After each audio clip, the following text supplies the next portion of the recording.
I have such a treat. You do see on the screen that I have one of my favorite guests, which is Blanche Robinson.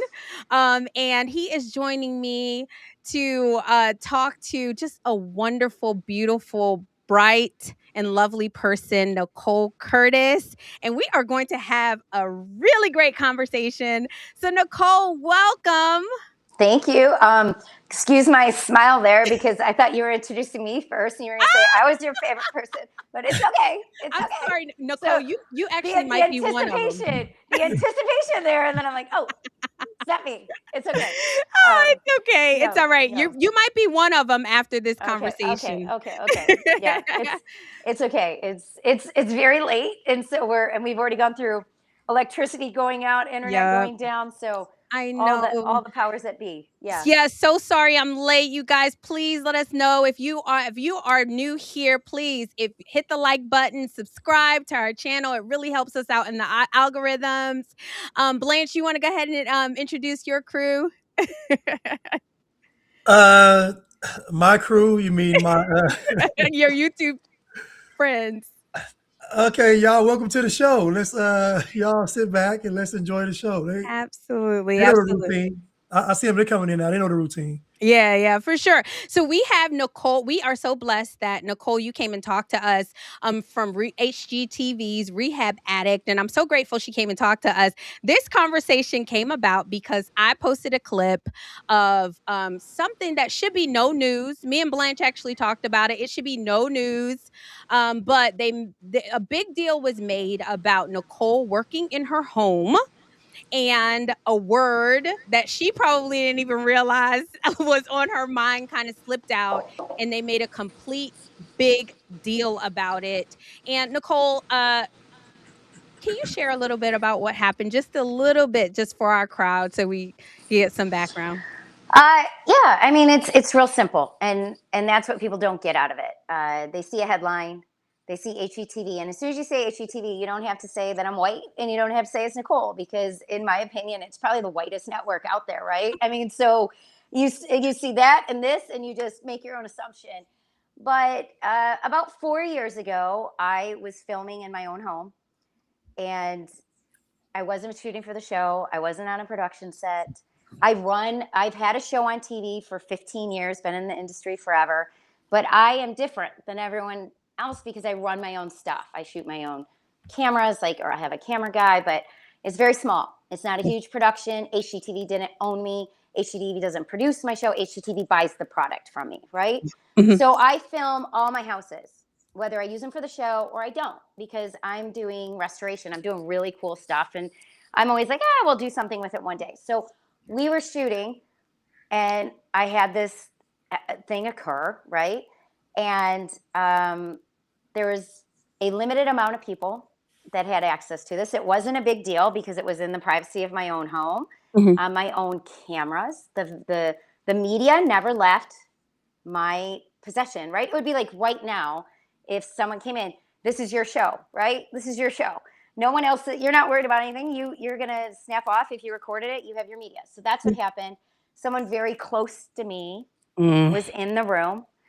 And let's just say 4 years later, out of nowhere, the day that we debut our final shows, somehow footage of me from 4 years ago in my own home was edited. First of all, was stolen from me, edited, and sold to a tabloid. And so it came Oh. out. And no one verified it with me. The network never verified to say, hey, we got wind of this. Is it you? Is it AI? Has it been edited? Has it been anything? Was it for the show? Was it this? Was it that? No one even asked. And I was volunteering at school, came out to a call from TMZ telling me everything going on. So that's where we've been for the last month.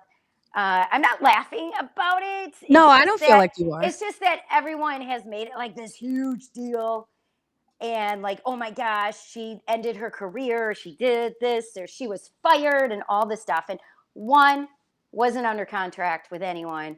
Two, in the privacy of my own home. Three, that's not who I am. That's why I'm not sweating this, because I know who I am.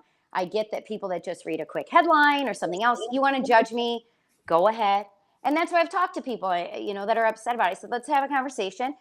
Literally spent days, hours just calling people and being like, hey, because they're like, did you say that word? I'm like, let's talk about it. And I will call them. I'm like, that's fine.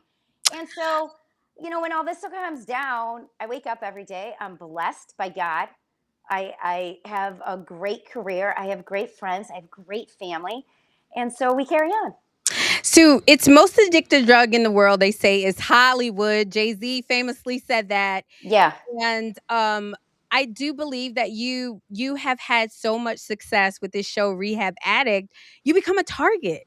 Oh, yeah. And when you hear that it's like 4 years later, you probably have moved on with your life, like not even thinking. Yeah. Somebody, in order to get paid, like you said, with a tabloid, just kind of put it out there. Like, how do you protect yourself from that kind of stuff? Well, normally I don't have to worry about it because I run, my show has always been filmed with, there's been a few exceptions, right? I have Mhm. done some large shows where like it was like Rock the Hill, Rock the Block. I don't know what the heck we did, where there's 300 people competing, whatever. Those aren't my show, right? But Mhm. my crew is my crew. It's Mm. my friends that I've grown up with. So it's my family. And there was one outsider who wasn't on the crew that was in there. I mean, there's only 4 people in that room, right? And Yeah. and again, no one else can take that media with them. They're shooting on my stuff. They don't walk out with my media. We take the cards. They're my cards. They're my SD cards. So that's just what it is. And when it first came out, and people were like, "Her crew sold her out." My crew doesn't sell me out. My crew is more angry than I am Wow. because they know the truth. They know what we do.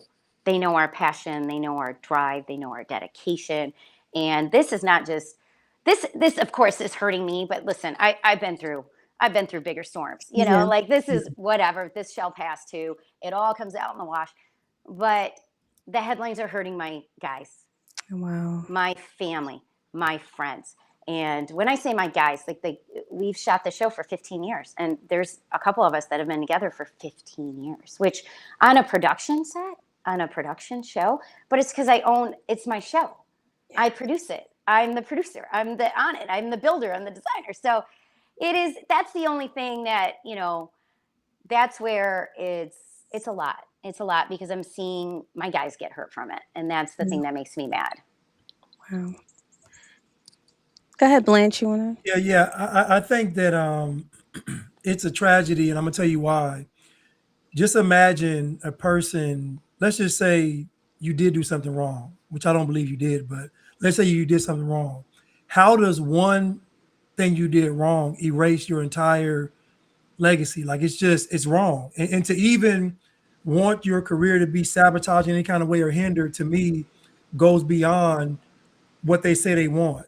Punishing you for making a mistake is not how this thing works, because people in society say all kind of things. They use all kind of words, and listen, the privacy of their own homes, out in public, people use all kind of words. They're in songs, they're in movies. Think about Quentin Tarantino. Quentin Tarantino puts that word in literally all his movies excessively, but guess what? He still gets to make films. Nobody calls him racist. Nobody like so. I just think what you like, red pill brown girl mentioned. She said that you were a target, and I feel like it's an easy target because of not just who you are, but what you're actually doing. And the people that are actually making a difference in the world, that's what they really attack. They don't attack the low lives, and they attack the folks actually making a change and making a difference. So I think it's horrible, and I just think that I just want your I don't know. I just want your name to be restored. Not saying it's not. I'm just saying I want you to be vindicated, because what I've been seeing is just wrong. Yeah. No, I appreciate that. I Like I said, it's not going to stop us. I mean, we're not a show.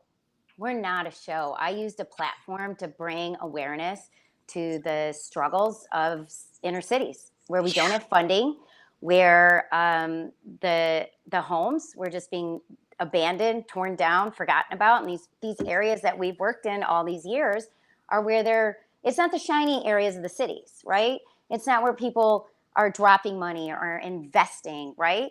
And so that's what we've always done, and that's what we're going to continue to do. And there was one moment where last week where I was like, you know what, screw it.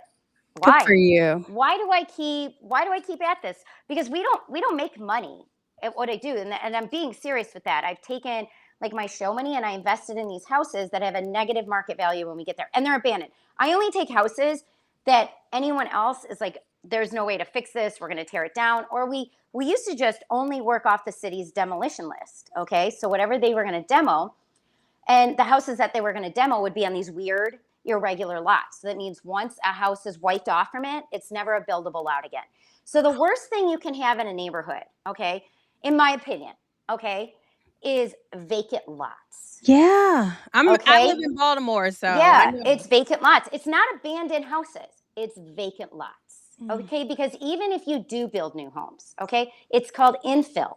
They don't look the same, they don't feel the same, and the neighborhood loses its uniqueness and its feel. Okay, and so then it's like this weird hodgepodge of houses. So Yes. that's what we've tried to do over the years, is go to the cities with a solution and say, hey, instead of taking all this money for demolitions, okay, and then for infill homes, which are it's your crap, okay, they're fast, quick fix builds, okay, that developers get tax credits for doing affordable housing, and it's all BS, okay? The Yeah. biggest profit is a nonprofit, okay? Like, it's insane.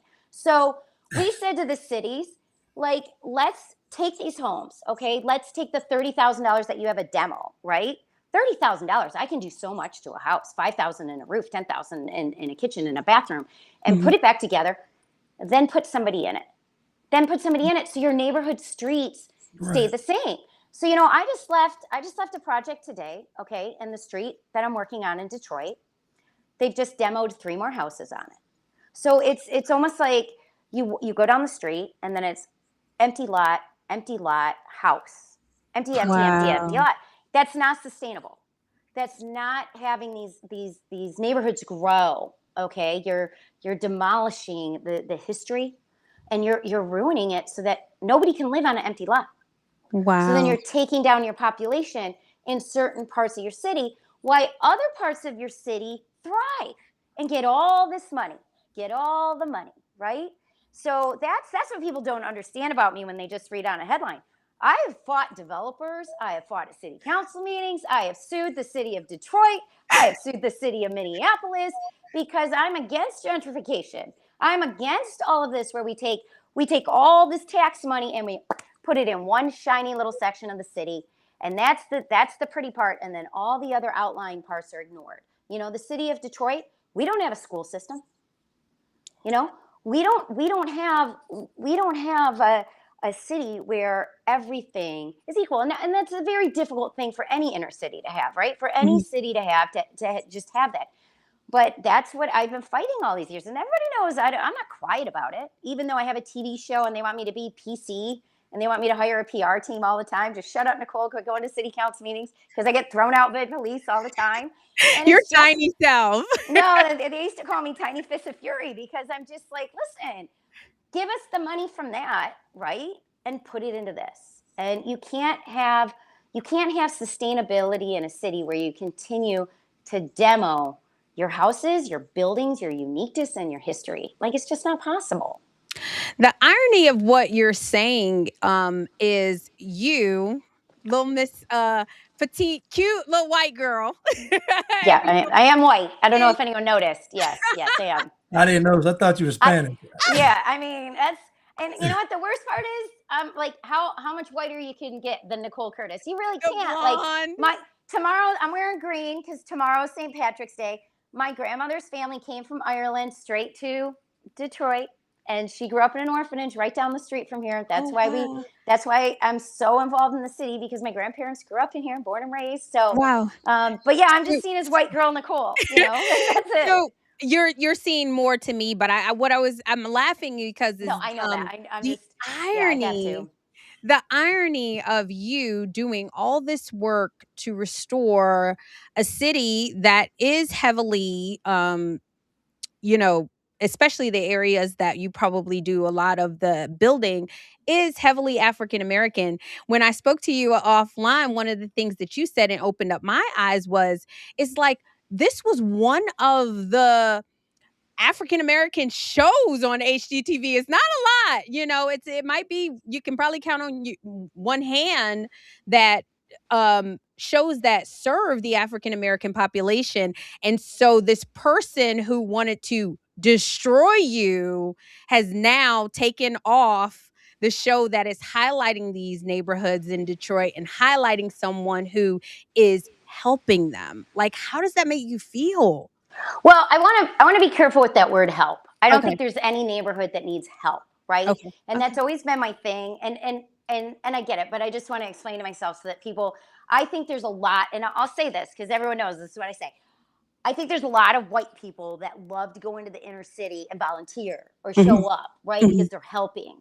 Like, they don't need help, right? I don't need to help anyone. And that was the biggest thing when I started. What I was doing is that people would be like, oh, she's shooting a show or she's doing this. And I'm like, no, I'm coming in as a neighbor. Wow. Okay. And I say, like, people come in like they're missionaries to Detroit. Like, shut up, go home, go back to the suburbs. Like, I can't take that idea. And I never wanted that. Like, I'm a neighbor, and that's the thing. I'm just there to shine a light on the issues, right? And I'm one that, like, I don't back down. So when, we had an instance, I think like 10 years ago, right? Where Wayne County, which is Detroit is Wayne County, was foreclosing on all these people's homes because of back taxes. They had never done it before, and all of a sudden they just decided to do this. And people were losing their homes. Like, 70-year-old woman that's like a lifelong Detroit resident loses her house over $2,700 in back taxes, right? And people would be like, well, she needs to pay her taxes. Well, $2,700 is a lot for me to come up with last minute. So there was a foundation called Tricycle Coalition, okay? And so they came to me and they're like, listen, can you just bring awareness to this? And I said, no, I'm just going to buy houses. I'm going to buy these houses back. This is the other thing. When the people were losing their houses to back taxes, they weren't allowed to buy their own houses back once a certain date passed. So I went in and I bought their houses. They didn't know it was me. I was like, I don't want them to know it's me. We're not putting my name on this. I bought the houses, and then we gave them back to the people on a fee-free land contract, right? Mm-hmm. So they had as many years as they needed to take the time to pay that money back and have their deed to their house back. So, that's something that we're still, that we've battled for years, because there's no reason a senior citizen loses their home that's already paid for over back property taxes. Like, no way. But ironically, the house that we just shot that was in these episodes, the last few episodes of Rehab Addict, was one of those houses, because the people, without us knowing, abandoned the house. Okay. And we had just written off these houses. Like, I wasn't going to go collect $2,700, $3,500, $5,000 from these people, whatever, have the house. I just didn't want people to lose their houses. And ironically, this last house, the people that we had bought it for just abandoned it. We never knew. And then squatters took over, and then it became a crack house. And we didn't know, but all of a sudden I was getting blight violations for this house. I'm like, we don't own that house. Like, what is this house? I don't even know what's going on. And it was one of these houses that we had donated. But because it was a land contract, I'm technically still the main owner, right? So anyways, that's the irony of it, is that we got it back. And then that's the one, that's the one we've been fixing up. And then people say to me, like, she's taking houses that families could be living in. Like, no, this house would have been torn down by anyone except for me, because I'm crazy enough to throw positive money into a negative, market house. It had no roof. It had no mechanics. They were dealing drugs out of it. I mean, it was bad. There was a poor dog chained up with barbed wire in the backyard when we took the house back. And I was like, I'm a dog person, right? So we had to call in dog rescue. She had puppies. It was so terrible. And the funny thing is, like, a week later, 2 weeks later, I'm working on the house. No cameras, because I work without cameras, believe it or not. One of the guys came up, and he's pissed because he wants his mail. And I said, how in the hell did you get mail at this house? I can't get water turned down. I can't get electric in my name because whatever. But the squatters, the crack dealer that was in my house, could get mail. I was so pissed. And all the guys that work with me, right? All the guys, they're all young guys that work with me, right? And they're all like, get back in the house, get back in the house. And I'm out there like, get off my property. You're not getting mail. Like there's, so I ended up ripping the mailbox off the house because I was like, I just can't believe like I can't get city sources out here, but somehow you squatted and stole my house, made it a drug den, and you got mail. Yeah. That is the ghettoest story. I'm sorry. I know you not. I'm saying it. I love it. But that's what people don't understand. Like that's the stuff that goes on, right? Wow. And it's when all these people come in and they criticize or whatever, and I'm not being like, I'm not putting myself on a platform or anything. I'm just, these are the neighborhoods that we've worked in all these years. So I go into them by myself and everything else. But again, I'm not going to suggest these people that are like, I said, okay, well then here's the keys to the house. You come down here, and they're all scared. I'm going to tell you that they don't. They come down for a sports event in the city of Detroit, something like that. But like where we work, again, I just want to bring awareness to it. We need these cities to stay intact. We need these neighborhoods to stay intact.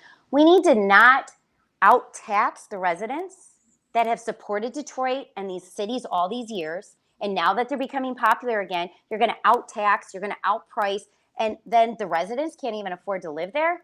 That's crap.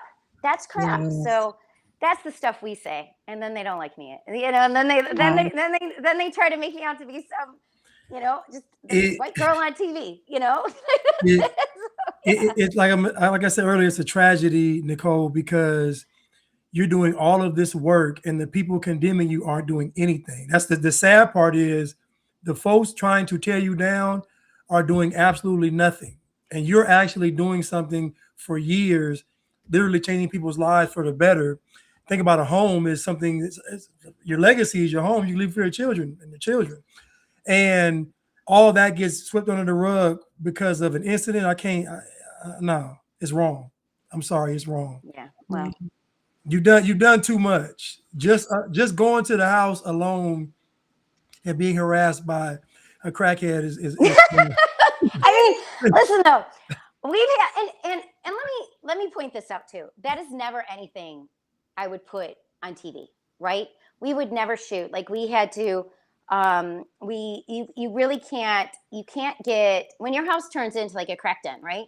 You can't just evict people, right? It Right, takes years, yeah. right? right. And I actually gave the squatters cash to go on and get something else. I'm not even kidding, because it was just, where are they going to go? I mean, they're Waive squatting in their my house. squatters' rights. You can't though. They can't, because they have possession. The law's on their side, right? Yeah. But I'm not going to show that in my show. And I remember having meetings where like, well, why wouldn't you? Why won't you? That's good. That's good. And I'm like, no. I would never exploit someone's lowest moment in their life for my show. Like that's never been what we're about. We've all been in circumstances, like my life has not been all, gravy. Yes, I know I'm white, so my life should be easy and it should be no problem. But I would never want someone taking advantage of my lowest point in my life and putting it on a TV show. So that is something over the years where our show, even people that have like just been terrible people, like on our job sites or something, we do not show them in a bad light. Like there's no reason to do that. There's no reason to exploit people in their worst moment, because I always believe you grant mercy, you give them grace, and you hope, like they go on and they make a change in their life. So, that was just one of those moments too, where we're not going to show that whole story. I'm not going to show us, squatters moving out of the house. That's never going to happen. Or the poor dog in the back. I'm not showing a dog tied up, to a fence after being abused for years and years, like, no, we don't need that. No good deed goes unpunished. Man. So you were talking a little bit about like exploiting people. When I was doing my show, I was so furious at the guy who was basically talking to the press and saying that, oh yeah, she helped me with my home. She was extremely gracious and kind to me and my partner. Oh, but she's, basically a bad person. And it frustrated me. And can you tell a little bit about that story? Because not only that, I'm surprised at the people who haven't come out for you.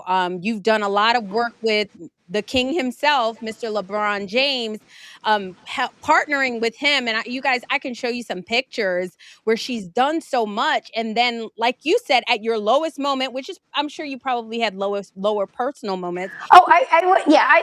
Let's just chalk this up to this. Exactly. I have friends battling cancer, and anyone that knows my story knows that we scream about pediatric cancer research because Oh my we gosh. lost my best friend's 9-year-old daughter in the middle of shooting all these shows. So let me just make this clear in case anyone doesn't understand. This is all bullshit. Yeah. And it's not going to bring me down. It's not going to ruin my life. It's not the end of my life. I love that. It's this much. Yeah. Honestly, who cares? It's a TV show. There's Yeah. more important things in life. But I told everyone, don't come out and support us. And honestly, in regards to LeBron, this is such a speck of news. I mean, it's clickbait, right? But Yeah. I'm sure like LeBron James isn't like going to play and he's like, hey, look at what happened to Nicole today. You know, I'm sure it's not, but it is one of those moments where the gentleman that you're speaking about has berated me on social media every single day. And I'm just like, are you kidding me? And the funny thing is, I did say to him, I said, I have, like, behind me, I have the raw footage from when I did his house. Wow. You just be thankful that I am a church-going mama who would never, ever put anyone in a bad light. But if I pulled out raw footage of some of these people that I shot with, oh, they would have some bad moments for sure. But that's just stuff where, again, I In your own do money. anything. You said My you own money. Oh, yes. That's the best part is that because we did a show called Rehab Addict Rescue because I thought, honestly, I got bored doing my show. Okay. I didn't wake up one day and was like, I want to be an influencer because when I started in TV, there was no influencing. Facebook was still for college people. I mean, there wasn't anything like that. I used to like go to hardwares and talk with people about old houses because that was my forum. So I didn't set out to be on TV. I'm not a person who enjoys being on TV. I like bringing a platform to something. When I started, people thought that, if you loved old houses or stuff like that, you were out there. It wasn't cool. It wasn't trendy. When I started on HGTV, they were making every old house. They were gutting it and doing all this. And that's how I came in because I'm like, I don't do that. And we do it for real costs. Now, I'm not going to put a $200,000 kitchen in. Who has $200,000 to put in a kitchen? If you got that, then you got money to make a great life for yourself. Live out of a suitcase and go travel the world or give back to your community. But that's kind of how our show started. So then I had this ingenious idea. I'm bored. Why don't we go help all these people that always ask me for advice? So we vetted them because it was my show. We drove around in a blizzard, my entire crew, because again, my crew is my friends, right? My camera, whoever does my audio. So we all jumped in a truck in the middle of a blizzard and we went and met all these people that rode into us to help in the city. But what we really want to do, because I was giving 20 to 30,000 in all of our time to somebody, which is a big chunk of money. I don't know how it was when you got your first house. No one handed me $20,000, $30,000. Oh no. No one handed me $20, $30, right? Yeah. Wait a minute, hold up, Nicole. You mean to tell me you're white and nobody just gave you money? No, You don't have a believe money it or not. tree? No, Wait a minute. Now I was told that white people Yeah. want to get a home, they just go and they go ask white Jesus, and he gives them the money to get a home. Is that not what happened? And you know what? I don't have white Jesus in my house, but I can go ask him. I literally around the corner. There's a photo. There's a old oil painting of the Last Supper. I can't make this stuff up, but no, I was a house cleaner. Okay, I bartended, I waitressed, I put myself through 3/4 of a teaching degree because I couldn't afford to student teach, and I scrubbed toilets to buy my first house. Like that's I was a house cleaner from Detroit. Like I used to do odd jobs on Craigslist. Like no one handed me anything, and that's where it's like. So to get back to these shows that I did where I was handing people money, I really wanted to vet them and make sure, because what I said is I'm not giving some spoiled ass couple who just wants to be on TV my money and my time. Like, let's find somebody. So I thought we did a pretty good job vetting. Obviously, we did not. There were a couple, and I won't mention any names, but you did mention one, where after we got into it, like a week in, we were like, oh, I don't think we were told the whole truth. Like they had already flipped a home, and basically our platform was that. But it was Wow. like, all right, we're already in. And listen, again, I'm a mom. I'm 49 years old. I always want to see the good in people. I always want to see as a life lesson. I was like, we're just going to get it done. We're going to work it out. But it was some of these homes, working with some of these people was really it was a bad experience. They were mean to our crew. They were rude to us. They weren't grateful, right? Yeah. And I don't get paid. I don't get paid for like every minute, every hour. I only get paid per episode. So we Okay. don't get residuals. Okay, we don't. So once an episode airs, it's one and done, right? So my time, let's say those episodes were 42 minutes, right? Yeah. I only get paid for 42 minutes. That particular home, I think, took us about 7 to 8 weeks of our crew working. And when I say my crew working, I don't just show up and be like, I'm Nicole Curtis on camera. I'm actually in there restoring a house, and I Right. run my crew. And the stuff you see on camera is like the minimal time. So what a kick in the teeth. And I did try to have a conversation with him, like, hey, can we just talk about this? And then he screenshot me reaching out to him. The week before, I saw that he had just become a licensed realtor. And so Ah. I said, hey, we're getting ready to sell the crack house, because I am going to sell that, because we have another lot within. I usually don't sell my houses, but that one, we like, I'm up to here with houses. So I said, hey, if you have any buyers, it's going to be, I don't make it, like, it's going to be a great deal, because I got $300,000 into the house, and they're going to get it for minimal. And I was like, congratulations on being a real estate agent or whatever else. And that was how we left it. So to see that, it was really shocking, to say the least. And my like, one of my best girlfriends was over at that house cleaning all the time with me, like setting it up. And we don't get paid for that. So that's why I laughed. And I said to him, I said, well, then just give us our money back. If you think that's really who I am, why did you do that? I Yeah, bet you he if you won't. did. I bet Would you? I mean, I would, but Well, you that's do what owe your people do owe them 40 acres and a mule. yeah. I'm sorry. I'm So sorry. I guess a substitute is a rehab home. You know, Look, you, Nicole, just keep drinking. Don't pay yeah. us no mind. No, but it's just, what else do you want? And that's what I said too. What if, like, I didn't mean to say this word. I didn't. I know that people know me, whatever. But then I thought to myself the other day, like, what worse thing what would you guys have done to me if, like, you had a video of me and I was saying that at a person, which I would never do, but what would you, that's what they're treating it like, right? Yeah. And that's the thing that I'm like, oh my goodness, like, some woman posted the other day, and it was the funniest thing I've ever read in my life, I think. And she said, why is it that you always look like an out of work lesbian truck driver? And she was like, she was trying to roast me, right? Trying to be mean. And I was laughing so hard. And I was like, that is just the funniest shit I've ever heard. And immediately, I sent it out. I got the lesbian circle. All my friends are lesbians. I'm like, dude, this is the funniest shit ever.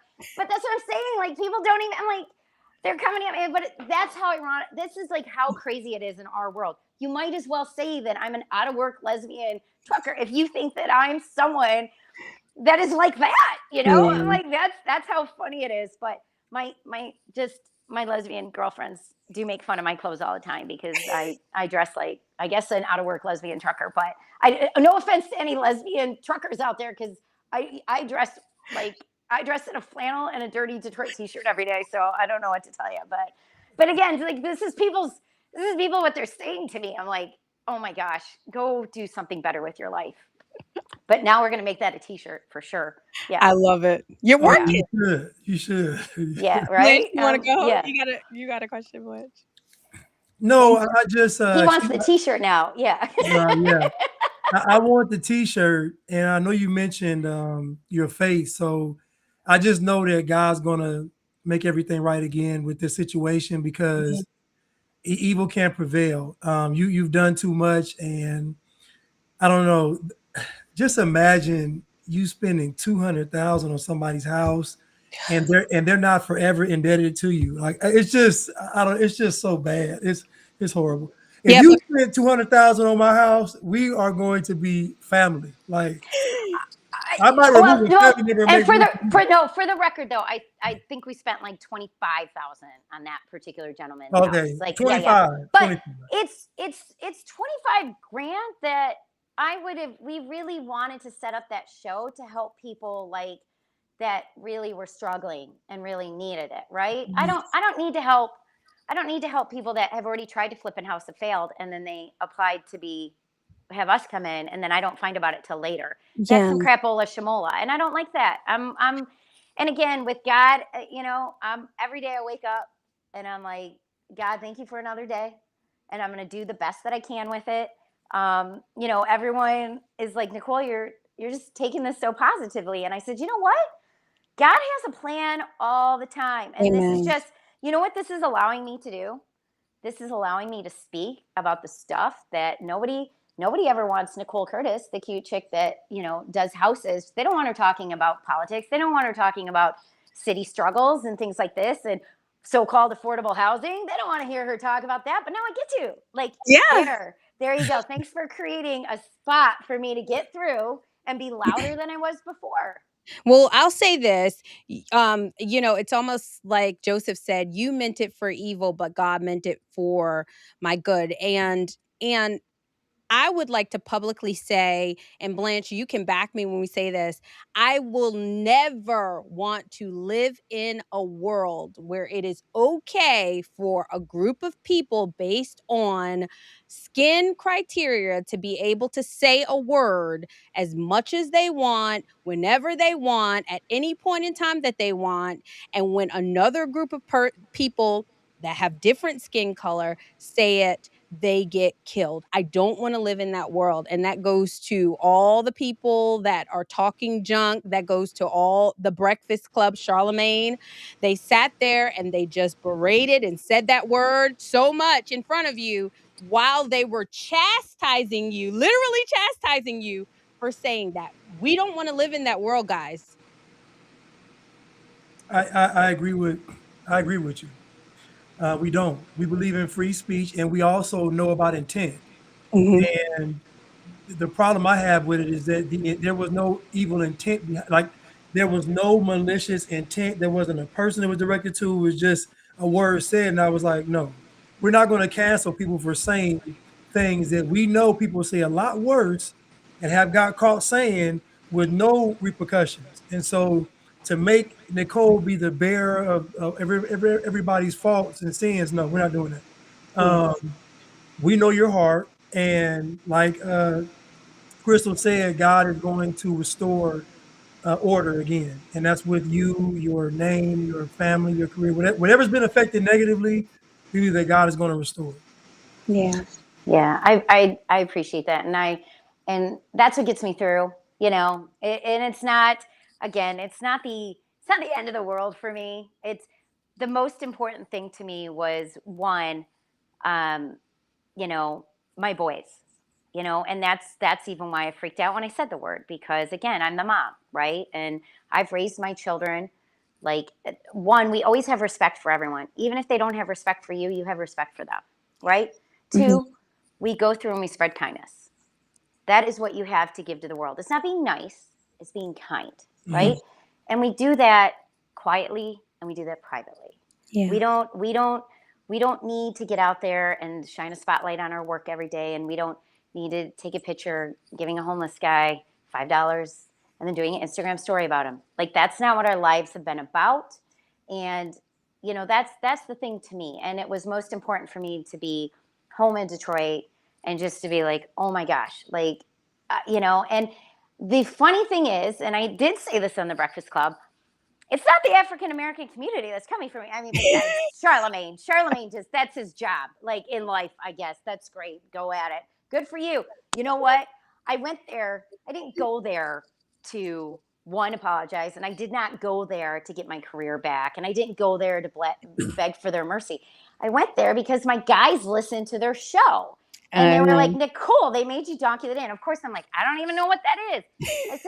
I said, well, why don't I go on there? And they're like, oh my gosh, would you really? I'm like, yeah. Like, let's go have a conversation. Here's what I did. And I reached out to Lauren. Lauren and I talked, and then I went on the show. And I thought naively, right? Because I thought we would have a round table discussion. Like you have the I know. And again, I wasn't somebody, I had done my research on them, but I had done my research. Okay. They all hustled to get where they were at. Yeah. Okay. They've all worked very hard. They've all gotten to be where they're at or whatever. But to me, you take you take two parties or five people, you put us all together. All right. We all are intellectual, right? We all have platforms, and we all have this ability right now. We all have this audience. Why not have a proper conversation? Yeah. You know what the easiest route was to do? Was to put me on there and roast me again. Yeah, Berate that you. doesn't Yeah. take much. That doesn't take it, of course. Like, I knew that that was a gamble, but what if it had worked out and we had a proper discussion, right? What if we did? And honestly, I thought I had a good connection with Jess. Like, we talked afterwards, and I was really excited about that. I took Jess and Lauren like flannels because I have a flannel line. I took them flannels, and Jess is a mom, and Jess, she's a young mom, and I'm the oldest there, right? So I'll just take it again. They're young. They haven't experienced all the life I have, and No maybe it'll come excuse. around, right? No But excuse. today, I guess Jess came out with a post roasting me again, being mad that I posted a picture of us because, and I was never going to post any pictures from that because I didn't even think they were going to air it because it was a couple weeks after the fact. I didn't hear anything. But when they did air it, I had to post something on my page just to say, hey, I went to this. And the reason I went, it was to have hopefully a discussion. They all make a ton of money, a lot more money than I've ever made in my life. I think Charlamagne makes $200 million a year for 5 years contract. Like I could work for HGTV to the day I die and live to 110. I'm not gonna make it. I'm not gonna make a drop of that. But I don't. It's the best of my knowledge. Like they don't have. Like LeBron has set up an amazing foundation, right, to Yeah. actually give back to his students and put kids through school. And we helped, do one of those houses. I've experienced that firsthand. So it was just about me being in a room to be like, hey, could we collaborate? Could we bring something together? But of course, it went way south. And I knew I was setting myself, but I thought it was worth a try. I'm not one to back down from confrontation, and I definitely wasn't. I paid my own way to get there. I'm like, it didn't matter. But of course, they turned it Wait, into wait, wait, like the wait. You easiest thing. paid? No, no, I wasn't paid. I said I paid my own way No, to get that's there. what I I'm flew saying. there. You paid your own way to go to? Oh, mm-hmm. Oh no. See, you need, you need Yeah, yeah. you But see that's what you I'm need saying. Yeah, yeah. you need us to guide you through this. You're gonna do this again. Let us let you know what you're getting I into. would have said no. Don't do it. Yeah, No, don't. well, I'll tell you what. I'll tell you what. All But of kudos all to of you. my no, all of everybody did. I should say that.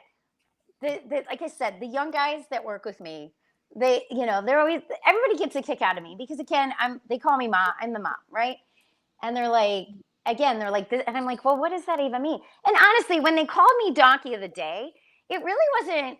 They were actually more fair to me than a lot of people were in that moment, right? They weren't. A lot of other people, they were. It wasn't terrible, right?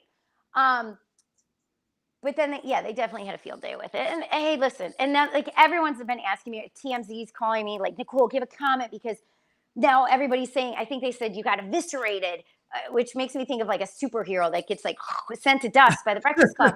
I'm like, oh my goodness. I Okay, think you were whatever. Yeah, extremely kind. I think you were extremely kind, and I do think Jess Hilarious was trying to be kind to you, but it is something. And Nicole, you don't have to. These are my words. These are not Nicole's words.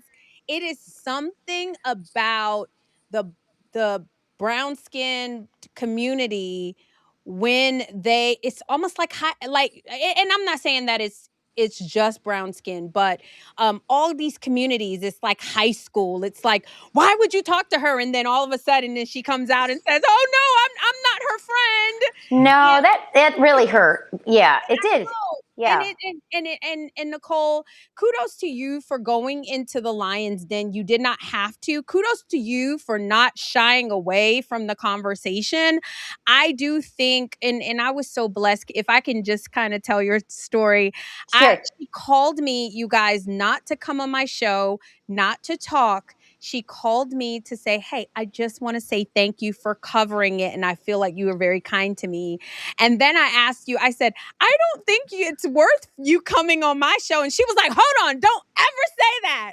It is worth it. You are worth it, and I will personally come onto your show, that just kind of shows that you're not doing this for clout. I watched you go on a guy's show who literally had 3 viewers, Blanche. He had 3 concurrent viewers at the time, and she still took her time to go out there. That just kind of shows what kind of person that you are, what kind of heart that you are, and that you're not doing this for fame or fortune or to penance, because Black folks, I tell you, they want blood from white folks.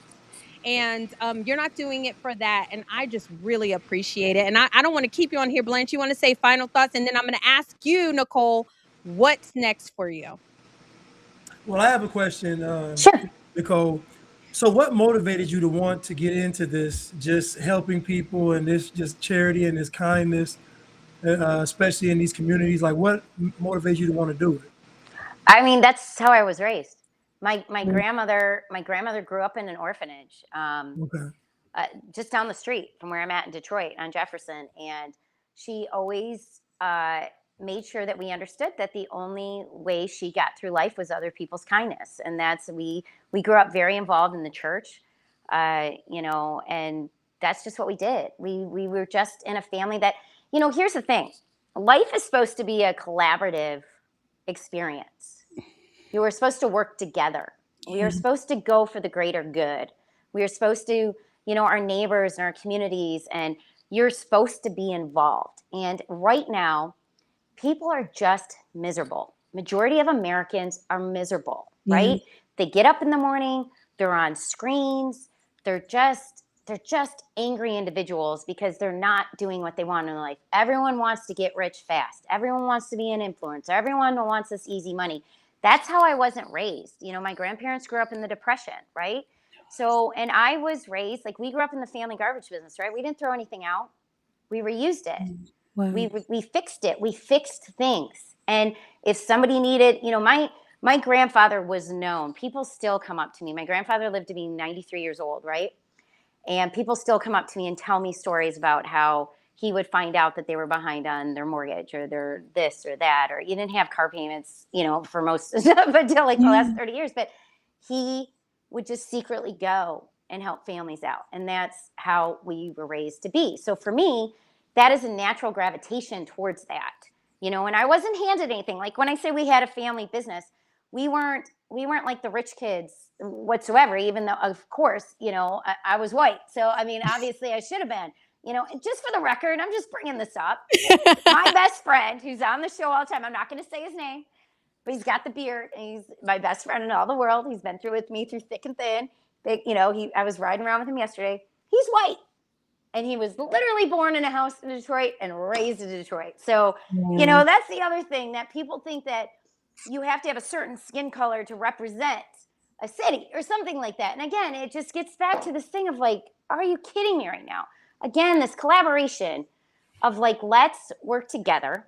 Okay. And so that's what's always drawn me to it. And with being drawn to the cities, again, my grandparents loved Detroit. This is where our family, came to. My great great grandparents are buried around the corner. So it was very important growing up. We were always in the city. My grandparents' first house was in the city. And so that's what was always important to me. And so my lifelong dream when I was a little girl was like, I'm going to save these houses. I'm going to save these houses. And lo and behold, I grow up. My grandfather was a little upset because I promised him I would be a teacher. And I seriously didn't finish my degree. I got my teaching certificate, but I didn't do my student teaching. So it wasn't up until like 5 years before he died where he was finally like, all right, you did okay. And by that Aw. time You're like, I'm on I was like, TV. but he would go and get his hair done, his haircut or something. They'd recognize him from TV because he was always on my show. And so then it finally hit him. He's like, you're doing okay. I'm like, I'm doing okay. But it was just, and I think that is what I've tried to be as a mom, right? I don't want to die and somebody be like, oh, she had a great TV show. I want my kids to say she was a great mom. Like she loved life. She taught us to love life. She taught us to give back. And that's what, that's what life is all about. And it's such a struggle. Again, I don't, like my circle's very small, right? I have a lot of people know me, but not a lot of people get to know me, because I have this different way of thinking. We don't have a TV. I mean, that's been the irony of all these years. I don't have a TV. We don't watch TV. But I'm always like, get outside. I mean, one year I got a note from network because I made a Facebook post like, hey, you can watch my show like on Thursday night, but I'd rather you get outside with your kids and have a great summer evening, you know? And they were like, Wow. are you telling people not to watch TV? And I'm like, oh yeah, I am, you know? But getting back to that, it's just people are angry. They're Yeah. angry at life right now. SSRIs, yeah. SSRI. And yeah, and so I've said this for years. You never have a bad day volunteering.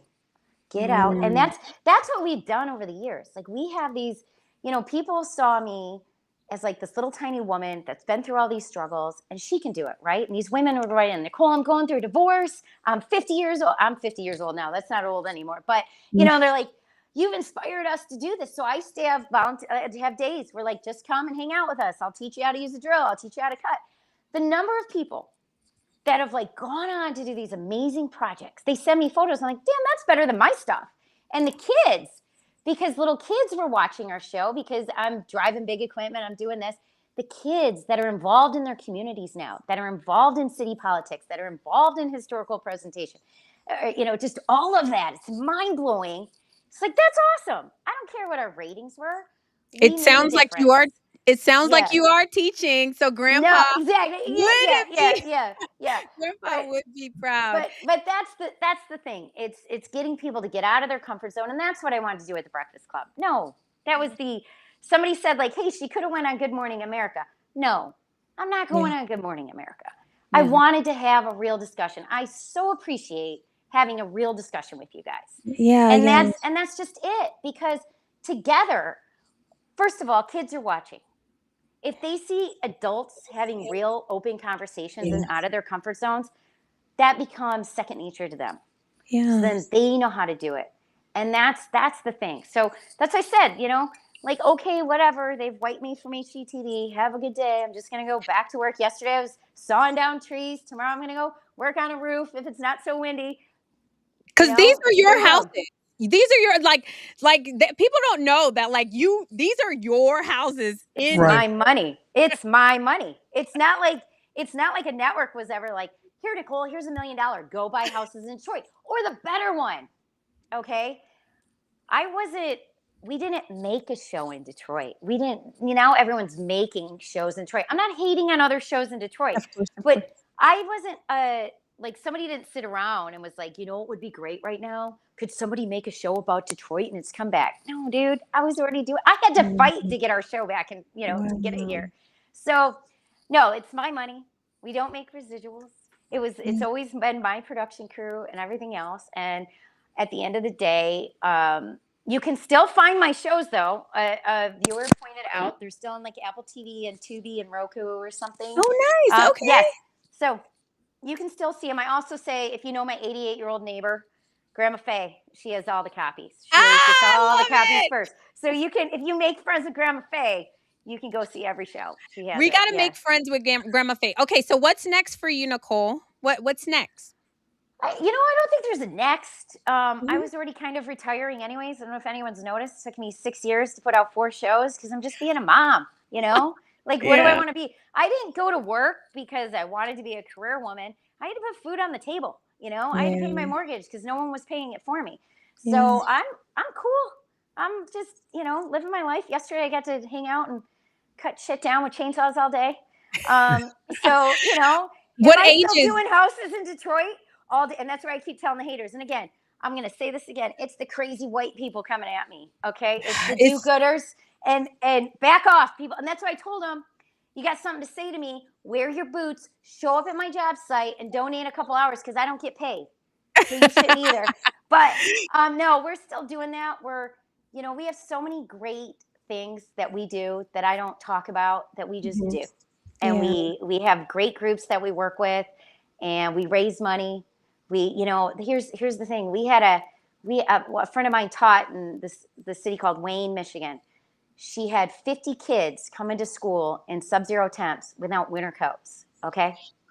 So all I do, I have a platform.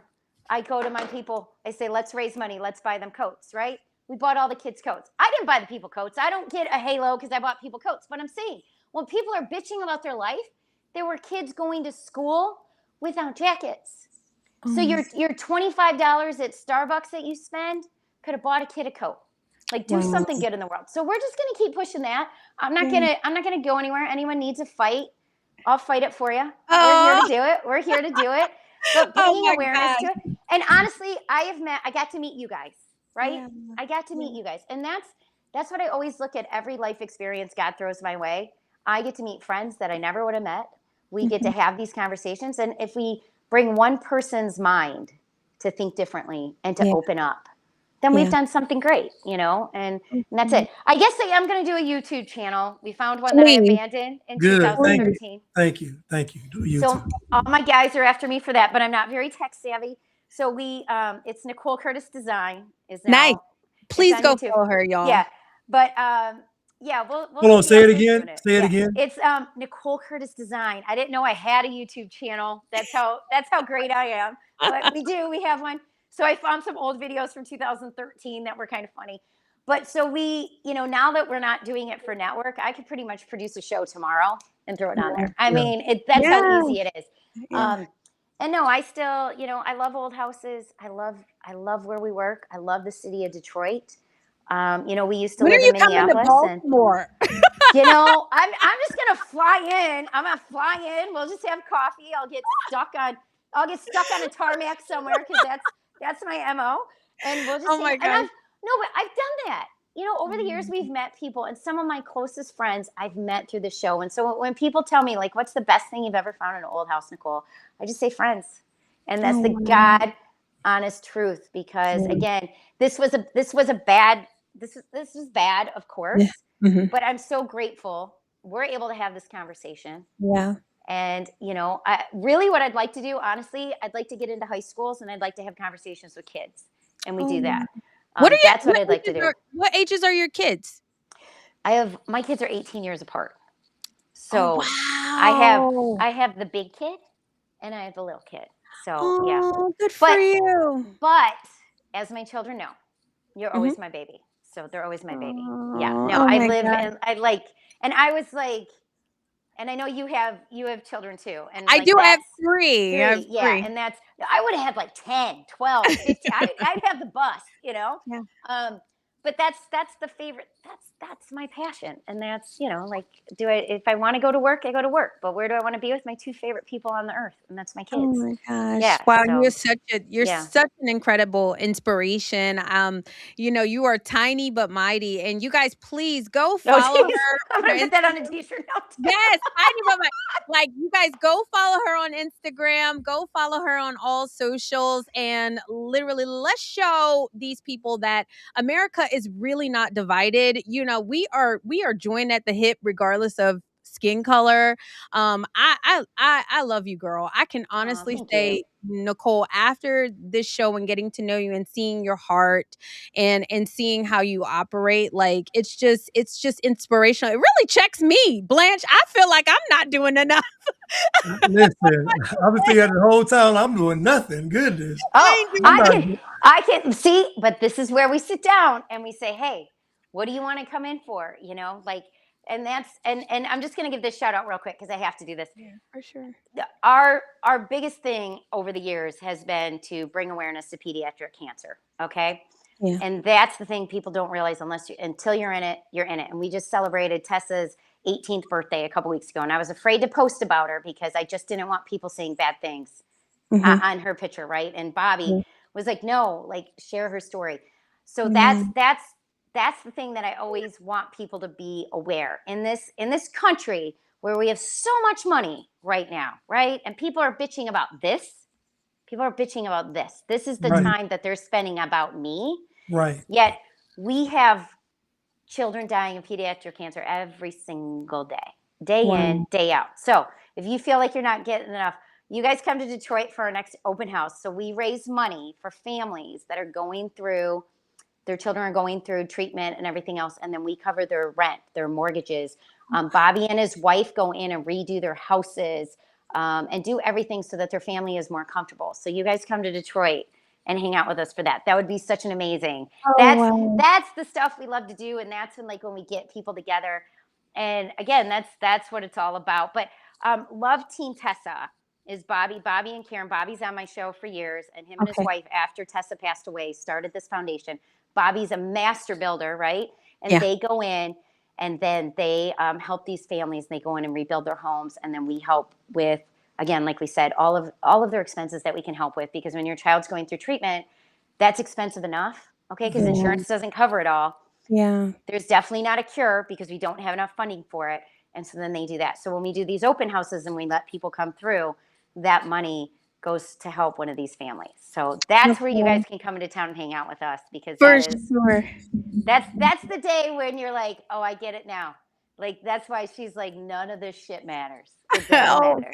It's all oh my good. gosh. Thank Yeah. you. Okay, so Thank love you. you, Tessa. Yeah, Got it. I can't wait to meet you guys in person. But thank you so much. And I'm sorry, it's 10:30 and I've probably kept you guys up way too late because I No, had too much no, no. caffeine today. No, But I we're love you gonna be guys. going. This has Thank been you great. so Thank you. much. Yeah. Blanche, what Thank were you you. gonna say real quick? Oh, I'm sorry. Yeah. No, I was just going to say her whole life has been about service. Yeah. So, I want to commend you. I just want to thank you for giving unto yourself to the world, man. And we're not going to let this slow anything down. I know Yep. God has some bigger things. I know you said there's no next thing, but God has some bigger things than for Oh yeah. you. This is just a small stepping stone to the next thing. Yeah. So, Yeah. Mhm. Yeah. I All right. appreciate it. All right. Well, take Now, care of your family. yeah, I'm going to try. I don't, you guys have to like end me because I don't know how to turn end this Oh, off. I'm So I'm gonna so end sorry. you. I Okay. can build hold on, any house Nicole. you Oh, want. I Hold can't on, stop my Nicole. live screen. Yeah. Nicole, you got two shirt ideas. I got what? You got two shirt Oh, ideas. yeah. What is it? You got the trucker one, or you got the Yes. tiny but mighty. You got two Yeah, shirt tiny ideas. but mighty. I do. oh I my do. God. Oh my Okay, gosh. Okay. so I'll end you, Nicole, but Okay. thank Well, you don't so much end me. again. Don't end Yeah, No, me. all right. Just yeah, no, we're yeah. not ending her. Her penance is paid, just so you guys know, you have paid your penance. That's what white folks All is forgiven. I'm just Everything is square with the house again. Okay. all right, sweetie. We're Bye good. bye. Thank you. I'm gonna get Okay. you out. Bye guys. Thank you. Bye. Bye. Wow. Blanche.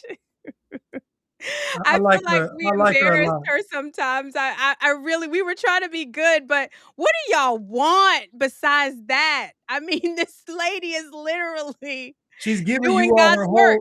her whole life. She's giving it to you all. Y'all still not satisfied? No, no.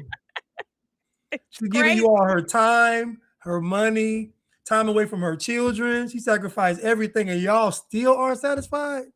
Nah, I can't do it. Y'all, what are we when are we going to be set? No, Blanche, this is a real conversation. If you black, put in the chat. Like when can we move on from this? When can we move on? You know what's crazy? When can we move on from something that you all have never experienced? like y'all have never experienced none of this stuff. In the museum, Blanche, they be crying. They be crying in the museum. Imagine that. Imagine that we cut off our nose to spite our face. This woman is literally like making a difference in the African American community, the black community in Detroit, and this is what we allow to be done to her. You're right. It's an allowed because as many families as she's helped, it should have been droves of people coming to her defense. Literally, it should have been droves of people coming to her defense, and it's just yeah. I can't let it ride like that. I'm sorry, Nicole, but I can't. It's wrong. Yeah, yeah, It's wrong.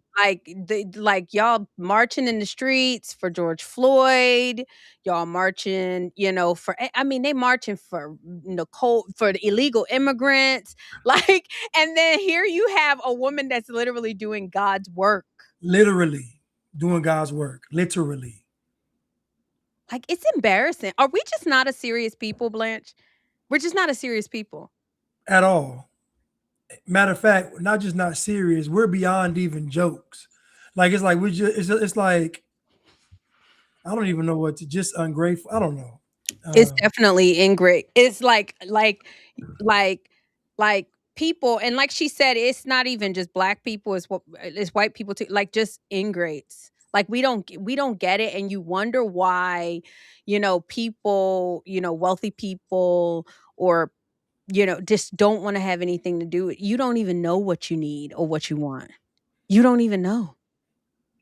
You know what? I have a story, a quick story. I was at one of these schools in Atlanta, middle school, Mhm.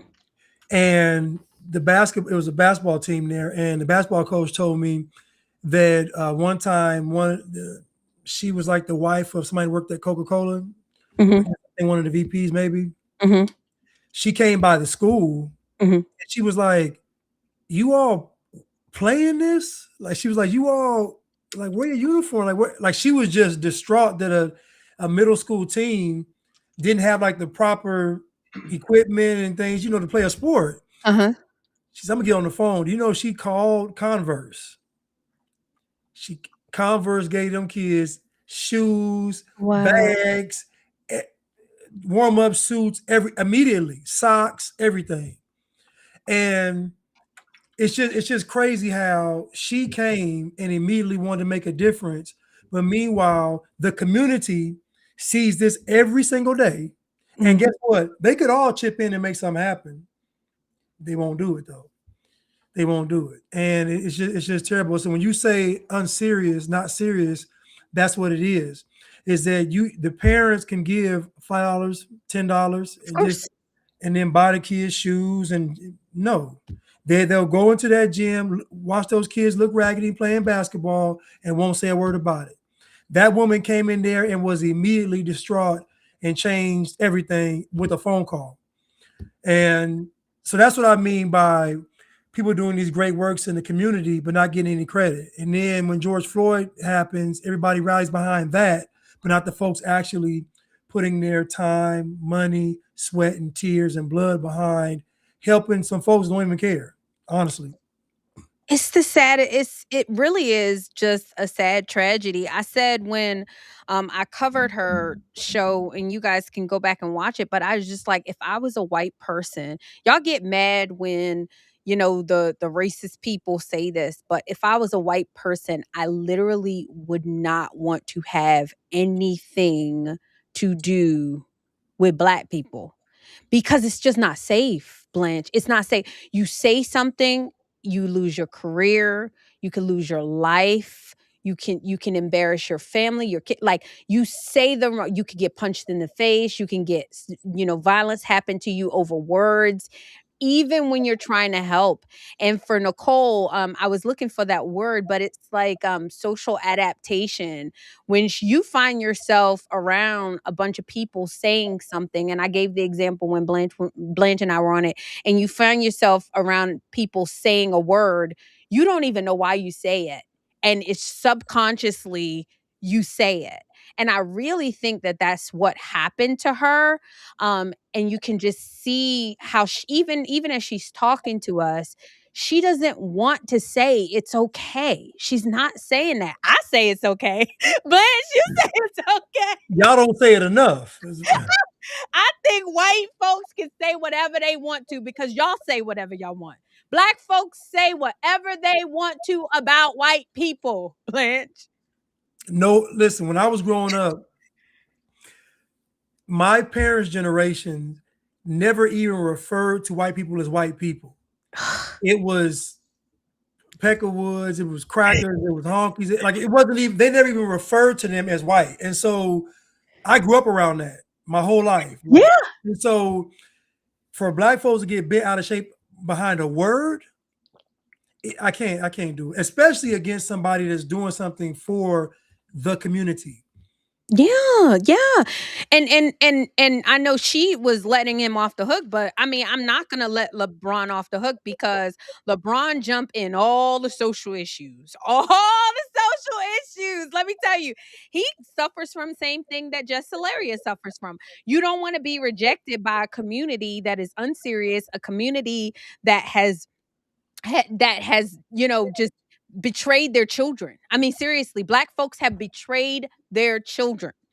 And so for him to know her and to know what she stands for has worked alongside her and not even come out and defend her work because he's too busy while he's dressing up with a with with George Floyd memorials and all this kind of crap when like racism or stop racism. What did they have on the basketball team? End racism. What you mean that? Oh, that year when they had a whole bunch of sayings. Exactly. It was a whole bunch of pathetic sayings on the back of their jersey. He's too busy now, Blanche. Well, how about his at promise school? None of the kids passed math. I believe it. None of the kids passed math, which means if they're not passing math, if none of them are passing math, and their reading is poor, the writing is poor. So just imagine LeBron James has a school, at promise school, and the children are doing poorly. And I told people this. I said, now when the school opens up, it's going to start off good because they're going to have the best students there in the beginning. Once those children leave that school and they get them normal kids, I said that school is going to fail like all the rest of them. And sure enough, the test scores came out. But guess what? No one held LeBron James accountable.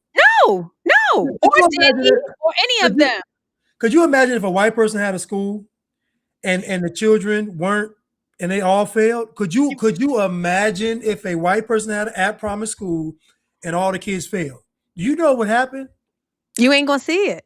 They would protest and march until the school was literally like walk around the walls of Jericho. They would protest. They would protest around the school till the school just crumbled to the ground. It's the truth. And y'all, we can't live like that. We can't live like that where everything is right with a group of people. You're not allowed to say anything or correct a group of people, but then you can say and do whatever you want to with the people. I know the blacks say they built this country, but the people who really built this country and other countries. So this has been tried and true. This is tested, okay? The colonization of the whites have been tested in all markets. It's been tested in the heat. It's been tested in the winter, in the snow. All terrains, the colonization of the whites is undefeated, okay? So you're allowed to mistreat the people who have built our civilization that we call home, America, and I'm just not down for it, and I'm getting sick of it, Blanche. I'm with you, and I'm really sick of it is because we know it's not genuine. Yeah. Like we know you all are putting on. Like we know you all don't care about the N-word. We know you all don't care. Like we know y'all don't care. Listen. We know we around y'all. We've been around y'all. We know it's a game. We know it's a hustle. Listen, the jig is up. Listen, we was born at night, but we were not born last night. So y'all can't do it. We know y'all. You don't care. Like y'all don't care. Like she's. That's why, Blanche, I'm hoping to get reparations because I want it to be over. You know what they did to them COVID checks. If we give them reparations, hold on, you got to hear Nick Fortes said, if I gave you reparations, will you F off? He said,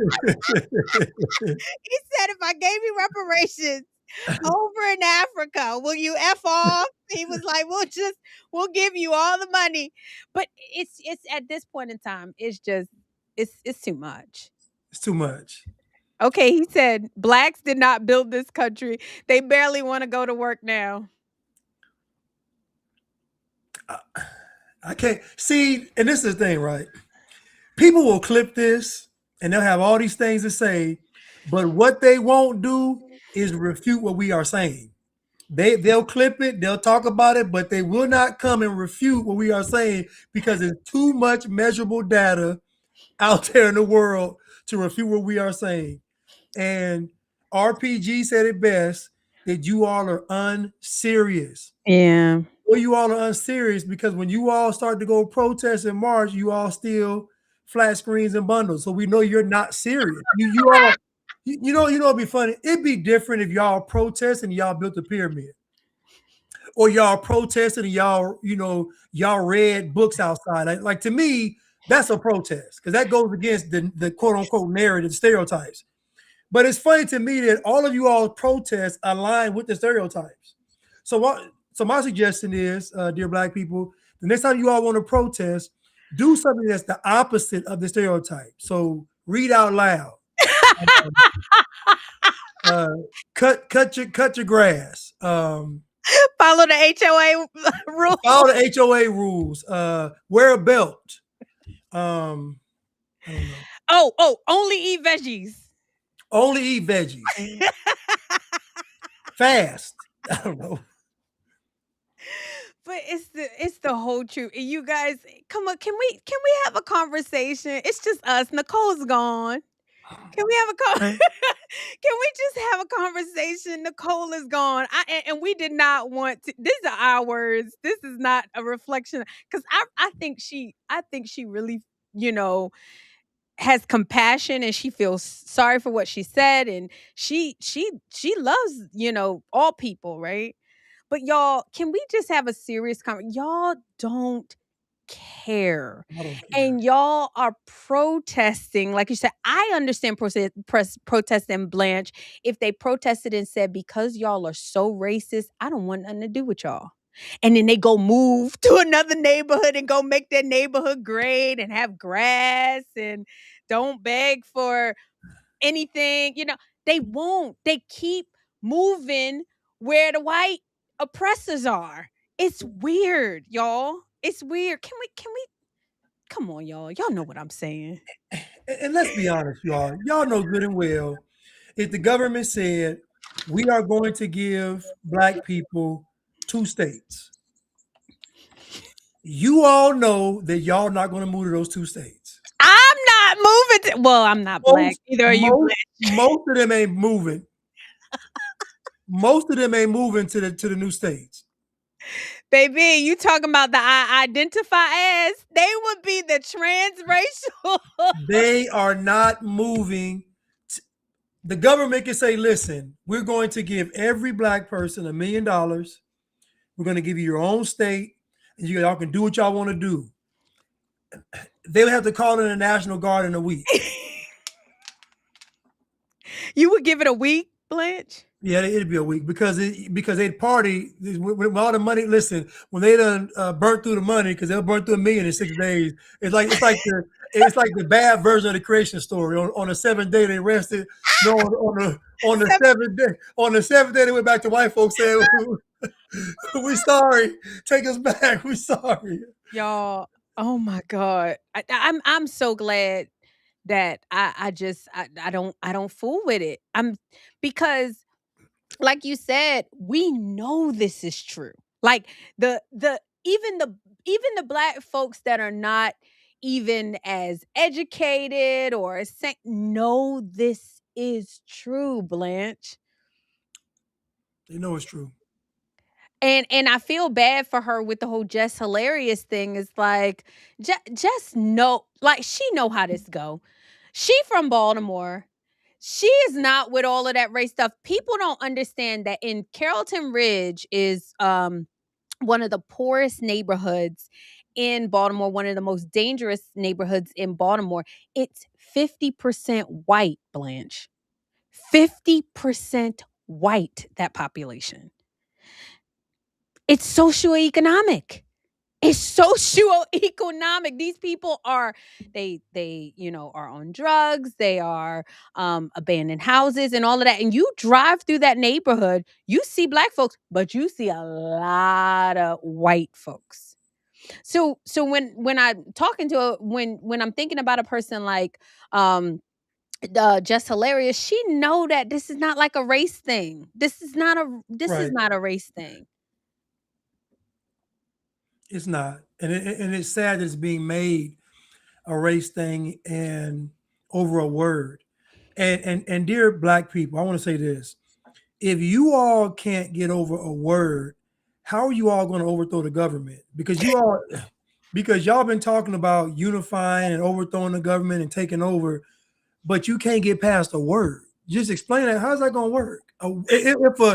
Imagine this, RPG. Imagine this. Black folks are mobilized and organized. They got somehow they found a way to get some tanks and some and they ready to go. And then a white person goes on a bullhorn and just says the N word, and they all collapse. And They listen, bullets start flying, tanks start shooting off, stuff start blowing up. Listen, it's just self destruct. They infantile, like infantile. But honestly, you know, like they where they gonna get the tanks from? From white folks? They're not Well, building. I said somehow magically. I mean, I said, listen, and the tanks might not even work. They might not even work. And you guys, we gotta be honest. I was watching Andrew Tate, and he was just like, these are things white people are cool, y'all. Like Nicole is out here building like buildings that we want to tear down. I heard it's like $17,000 to tear down a house. Did you know? Like I mean, it was like $17,000. Like, You might as well fix it up. so here she is saying, "Hey, don't tear it down. Let me, like refurbish it, And it's just like a word. Like, I don't care at that point in time, especially because she's in her own house. Um, like, do we really? They don't care. They're just making it up at this point in time. So I got a question for you. So what made Jamal Tyrant call off the Target boycott? Oh God. Somebody asked in the chat. Somebody That said, is so funny. So, I don't know. He never explained why he called it off. But he did say that they met 97% of the demands. But mind you, they had never said that so 97% of the demands, and we can look at it. Um I think they had some monies allotted to different projects, but Target was always going to do that. They just were abandoning their DEI efforts. They were right, always going to give them the money. White folks are always giving black people money. Corporations always, always always, giving black people money. always. So if it was about the money, this is how I say you guys are so unserious. It's so unserious. So he came out and said that they had met 97% of the demands, but then you see all the black women are roasting him. For real? What? Blanche, I'm gonna pull the clip. They are roasting him, calling him who he made it about himself, who made him the leader of this movement. Now, mind you, just at Jesse Jackson's funeral, what did he say? You need to listen to a black woman. Y'all The can't irony. be serious. Y'all, nobody takes black people serious. Nobody takes them seriously. I wonder how much money he got. He gonna stay getting money. I wonder how much money. I wonder how much money he done finessed out of Target. I'm really curious. I wouldn't be surprised if we see some Target banners up in Newburgh. There was a Target banner behind him when he gave his speech denouncing the boycott. Wow. Yes, I followed this. Oh my God, Blanche. Let me see if I can pull it up because you're gonna be hollering. And what makes it so funny is that like he just said, y'all didn't want to listen to or elect Oh yeah, or elect the you black need a woman. strong black woman. You remember that? Yes. Wow. Let me see. Yeah, no, I think nobody takes black people seriously, honestly. And y'all, I'm not saying that to insult. I really am not. Excuse me. I really am not saying it to insult. It's just to the point where come on, y'all. Come on. Let me see. I'm wondering if they took down his speech announcing that Target boycott was done. Hold on. Let me see. And when I say they came out, these black women are cooking him. And they actually believed that Target sales were affected. Black folks still been going to Target. You think black folks stop going to Target? Stop. Yeah, well, here's the thing. I think they probably were affected and it wasn't necessarily by Black folks per se. Target has been struggling for a while because of Amazon, the Amazon world. Oh, okay, I got you. And just the, you know, just our buying patterns have changed, right? But Jamal Bryant, they said, so why? They said, why why Target? Because a lot of other corporations basically got rid of their DEI efforts. And you know what he said? He said because Target was the corporation that was invited to the cookout. It was the corporation that said that they were with us and then they basically betrayed us, which is just not true. It's just not y'all. What? Yeah, it's just not true. Y'all. It's embarrassing. It at this point it's embarrassing. Yep, let me show you. And they are going off on him. And now he came out, I think he came out and apologized. Roland Martin took it down because he was covering it, and I guess he took it down. So he apologized for ending the boycott? I guess ending it without the ladies, maybe? I don't know. Hold on. So I can't do it. I couldn't do it. Yeah, y'all, y'all, this is just unserious business. Serious business. It's unserious business. I like that. We ought to start using that. It's unserious business. That's what we're gonna call it. Unserious business. Because y'all, the serious people, the adults in the room are talking about the Strait of Hormuz. and, I was telling April that, y'all know April, go follow her. Shout out to Unshakable with April Chapman. She said, niggas will be like, the Strait of who that? Where they at? Like, they like, who that is over there? Like, they don't even know. Like, the serious adults are talking about the oil production that's happening. The serious adults are talking about this war, how long it's going to go on. You're Yes. talking about our allies. We're talking about the fact that Spain is not being good friends with us, and we're probably going to have to cut off our relationship with Spain. They're talking about the fact that the UK allowed one of their islands that's very important where we used to land our planes. They allowed it to be taken over by Black people.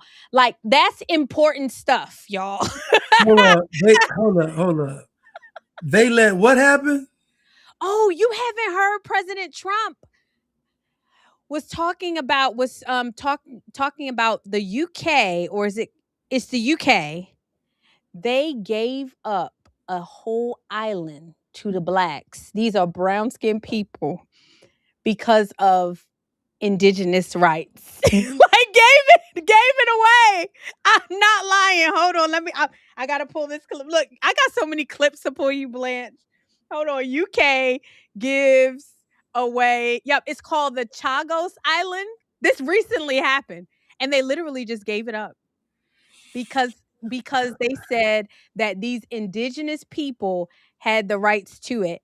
And and this happened last month. Look at these people. Look at these people and see, and you tell me why they gave it to them. Cuz they Black. Which is so this is so embarrassing. This is so embarrassing. Hold on, let me show it to you. Hold on, let me show. And they're going to do nothing with it. Nothing. And President Trump said, y'all are stupid. He just gonna be who he is. I'm sorry, y'all ain't gotta like him. He go. The US and the UK conspired to remove an indigenous population from their island and steal it to build a military base. See, in the 1960s, the US was determined to build a base on the island of Diego Garcia due to its strategic location in the middle of the Indian Ocean. It's important to note Diego Garcia is part of the Chagos Archipelago, which was governed as part of Mauritius, which was under British colonial rule. Remember that, it's crucial to the story. There was one major issue in securing Diego Garcia though. It had been home to the Chagosian people for centuries. Chagosians are mainly of African and Indian ancestry. Enter the secret deal between the US and the UK. Hold on, Blanche your face. Y'all watching Blanche's face. They gave up a military base, an island that had a whole military base. But she said they took it. I'm like, so I got a question. So if you're born somewhere, that makes it your land? Like, what are we talking about? White people, y'all, white. They took it from them. Who said they owned it? The black people said they owned it. Hold on, y'all. Look, somebody said I have to go. This is terrible. The UK owed the US $14 million for submarine missiles. The US agreed that if the UK could get them Diego Garcia, that $14 million debt would go away. There were a few conditions though. First, everything about this deal had to remain top secret. They wanted to avoid protocols that required the UK to report to the UN about its continued colonial rule over a country with a permanent population. Secondly, the US insisted that the islands had to be cleared of Chagosians. The UK assured there would be no indigenous population except seagulls. Putting the plan in motion, the UK forced Mauritius to give Chagos up as a requirement for independence. And then from 1965 to 1973, the UK forcibly removed the entire Chagosian population from the Chagos Archipelago, or as they call it, British Indian Ocean Territory. Today, Diego Garcia is home to a massive military base that played a significant role in the wars in Afghanistan and Iraq and the so-called global war on terror. But what happened to the Chagosian people? During their removal, Chagosians were herded onto the bottom of cargo ships, not allowed to bring much with them, and then abandoned in Mauritius and the Seychelles. Families were separated and they were forced to live in foul conditions. Chagosians experienced severe hardships and discrimination, and what was promised to them was never delivered, leaving them without the means to rebuild their lives. But this isn't ancient history. Hold on a second. Hold on. Listen, man, I'm tired of this. Why is it that every time black people, it's you always the victim? Like, Always. Y'all in the middle of the ocean. In all languages, they the victim. Like, we don't even, y'all in the middle of the ocean where nobody is and y'all still oppressed? How you oppressed on a secluded island? There's nobody else with you. This is crazy. And it's a military base, so you obviously know they're going to take good care of it. Don't wipe us off the map. They just be looking so pathetic, man. Listen, don't wipe us off. Hold up. I can't breathe. Don't wipe us off the map. Y'all got a saying for every part of the world. You be on the moon talking about don't take our gravity. So I say this to say they gave it to. So this just recently happened, like last month. They gave it to the Chagosian people, like literally, just gave it back to them. What are they going to do with it? Nothing. There's no infrastructure. What are they going to do? They're going to beg white people to take care of it.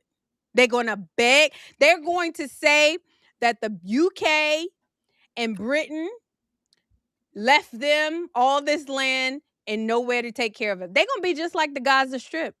Gaza Strip believes that the Jews, they want to be left alone, but the Jews are supposed to take care of them. The Jews are supposed to feed them. We can't get no water into God. And I'm going to tell you, like Elijah said, pray louder. Maybe your God can't hear you. Why do my God got to get you water? Listen, I just think it's pathetic for anybody to be begging anybody for anything.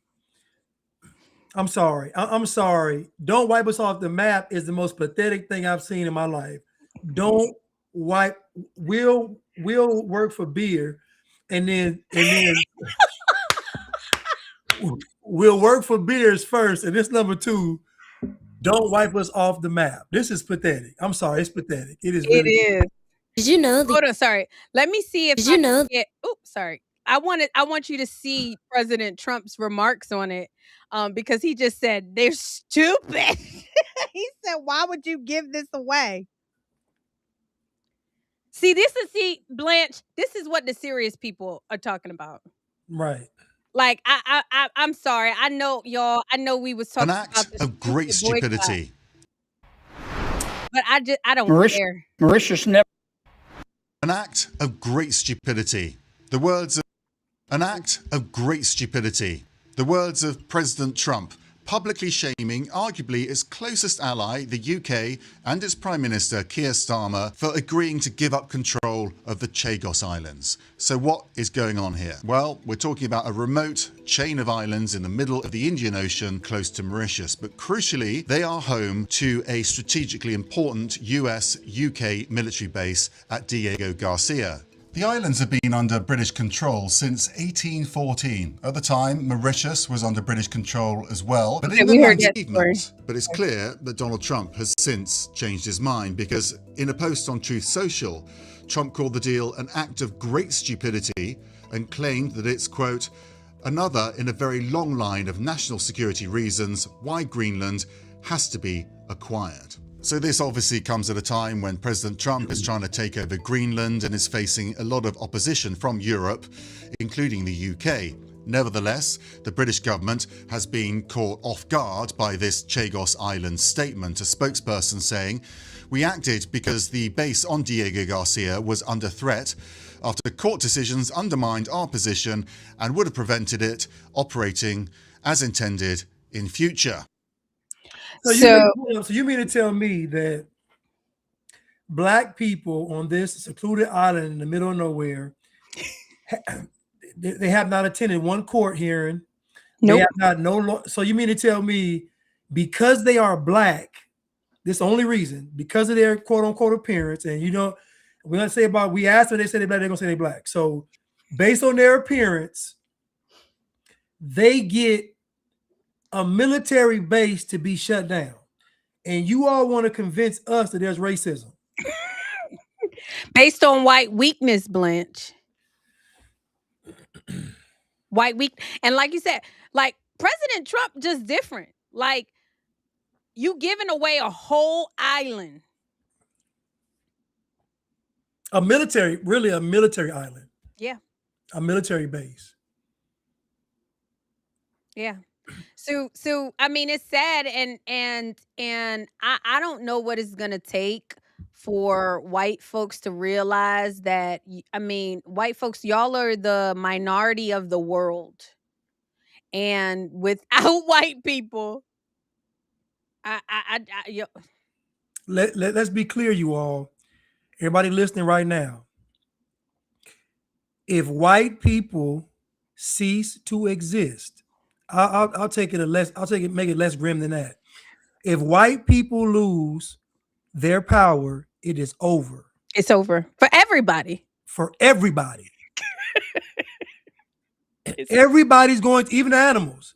Everybody's going to suffer. Everybody. Can you all listen? Dogs only thrive in America because of white people. Facts. If you go to any neighborhood that's fully melanated, them pets get terrorized, and y'all know it. They struggling. They are. But if white people lose power, you all cannot imagine that kind of world. You can't even imagine it. Oh, yes, you can.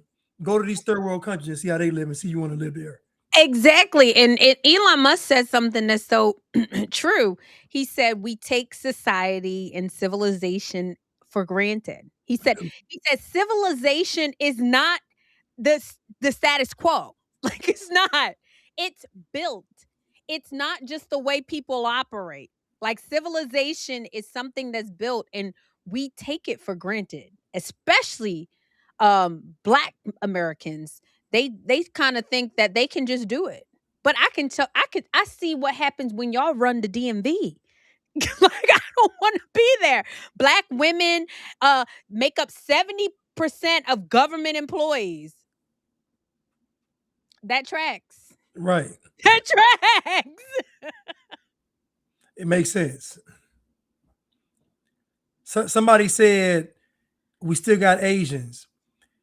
Again, Asians are not like white people. They're not, y'all. They don't tolerate protesting. They don't tolerate rioting. They don't tolerate y'all complaining. Asians don't tolerate none of that. They want obedience. Sheer compliance. Let's read the super chats real quick. She Right. said, "I'm going to petition the government." Okay, Charles 1990, 9196 says, "I'm going to petition that the government add transparent as a race for governmental documents because I refuse to claim this." Yeah, I agree. I agree with you. I'm not claiming black. But then they said still El Hombre Negro still got Asians, bye bye white folks. You see how black people can talk. If a white person has said bye bye blacks, I'm sick Oh, of it's over. y'all.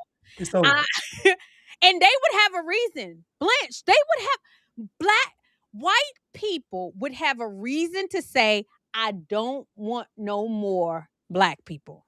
They really would. Thank God they don't. But this guy says still got Asians. Let me tell you something. There's a neighborhood that is not a good neighborhood, and what I'm noticing is all the white grocery stores. So like the Giants or the Shoppers, like the grocery stores owned by white folks, they're closing down because of all of the stealing. Blanche, guess what they're putting? Asian markets. Why? Because y'all not gonna walk in them Oh Asian no, markets and they're steal. not gonna play with you. Y'all not. They not gonna play with y'all. I just saw a video. Black girl goes behind the counter, says she finna beat them up. Them two Asian dudes, when I say they beat the brakes off of her, I'm talking about this. Good. This dude was up. This dude must have uppercut her like 50 times. She was like, okay, okay. They was like, okay, y'all got it, y'all got it. It was like, nah, When I tell you they beat her, they was beating her so bad. The guys outside of the behind the glass talking about they wanted to jump them. I said, wait a minute, y'all were cheering her on to go back there. She get beat up, now y'all want to beat them up. I said, no. Like, why you get us sent to this man? No, seriously. Y'all don't want that work with Asians. Y'all No. know y'all don't want that At work. all. They don't play any games. Oh my God. All right. So hold on. Wow, if you want to be bureaucratic, hire black women to do the PR. I don't. Well, I guess, right? Maybe. I don't get it. Explain a little bit more. It says, you're finally, yes, kudos to Blanche. She's getting, y'all go follow Blanche and follow me, please. Oh yeah. I'm trying to get my subscribers. I'm trying to be like Blanche. Follow Red Pill Brown Girl. You about to blow up though. Nah, I just I mean, it's nice to have friends and I just appreciate all your support. I tell you, before I met Blanche, I felt like I knew him. And Blanche, y'all, if it's ever a dude that like will curb you, and mind you, I'm not even trying to like get to know you, but I'm just wanting to work with you. Blanche don't play that. Don't be in his DM. So I'm like, hey, can I get a meeting with you? Can I get on a live with you? Nah, Blanche be curbing. So I'm so grateful. I protect our friendship because I got to meet you with Chad O. Jackson. I think that was the first time I got to meet you. We did a live. Yep, that was the first time I met you. It's with Chad. Okay. Yeah. So, nah, we have a message. I think that is super super important for Black people to understand and know. And God's image bearers, it doesn't matter what color that they bear His image in. It's just not right to just treat them like that. White people are pretty awesome, wouldn't you say? Yeah. Yeah, yes. And we're saying this because they're getting negative press constantly. Yeah. Like they're doing nothing right. I'm just like, listen, what that lady went through is wrong. Mm-hmm. She dedicated her whole life to something, to doing God's work, and y'all just burn it up in an instant. I can't respect that. I just don't. Yeah. Yeah, and like I said, I'll never want to live in a country where you can say it. And I mean, like, it's so Charlemagne, going back to the Breakfast Club, y'all, like, they're literally saying the word. Like, they just kept saying it. And it was like, nope, you can't say it. Ha ha ha. You And, know what I find interesting mhm. is that when black people are dealing with white people, they never want to prove anything that's beyond some foolishness. Like they never want to prove they're smarter. They can solve a quadratic equation. Like, they never want to prove anything that requires mental aptitude. It's always, I can say the N word, you can't, you ain't, like it's always a low vibrational, it's just low hanging fruit stuff. It's never, I'm a design this rocket. You know, No, it's never nothing that's great. Like it's always degeneracy. It's usually just, I like they mean, never say, I'm gonna climb Mount Everest. It's never anything that requires you to step outside of yourself. It's always some just low vibrational nonsense. yeah, and it's everywhere. Like I was, like I was a part of. I got privy to a conversation, with this situation. Let me just call it a situation, and everybody else was trying to follow the rules of the situation, and then there was a black woman. Then there was Blanche, Blanche, and then there was a black woman. That's a shirt. She That's a shirt. And then there was a black. She needed to be explained over. She had to tell you why the rules didn't fit for her and what special circumstances that she had that went against. I get so embarrassed, and y'all wonder why I keep saying, like, I'm not that. If that's black, I'm not gonna be that, Blanche. Right. But you know what it is though? And I realized it's just you don't have a victim mentality. No, no, neither do you. You should have read that last chat. Because I think he What? tried to explain what you had said, what you were asking about. Oh, which one? From Nicodemus, 70% of black women, that comment.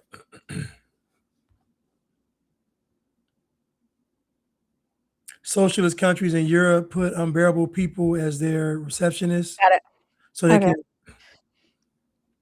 socialist countries in Europe put unbearable people as their receptionists so they can keep passing the buck.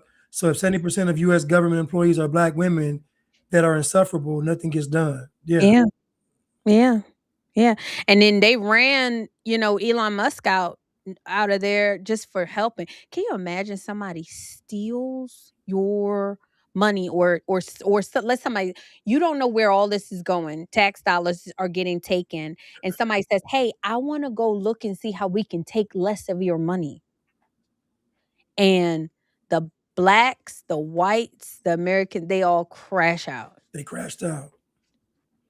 They crashed out. That's embarrassing. We're not serious. And so, speaking of serious, I'm gonna go ahead and throw this on you because I think that this look, hold on. He said Crystal would just be having the time of her life. All this, I know. Just leave me alone. I'm always getting cooked on my laugh, but y'all, I be having a good time.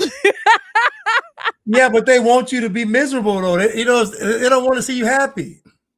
I can't do it. I can't do it. I'm telling you. So, speaking of seriousness, let's do this.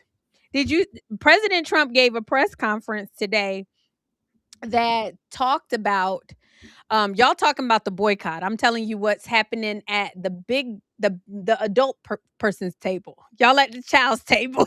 At the adult table, President Trump had a press conference today where JD Vance um is going to lead a project of people that allow the governmental entities to investigate the Somalians stealing those $1 billion, um the $20 billion. And President Trump said, can you imagine the American people work so hard all for these people to just like steal it.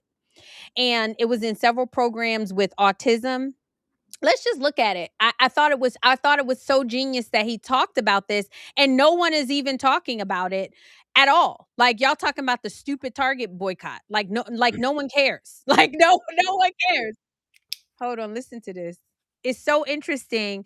And the fact that people are not rioting in the streets demanding that this be done. Blanche, that's what should be happening. Right. Demanding.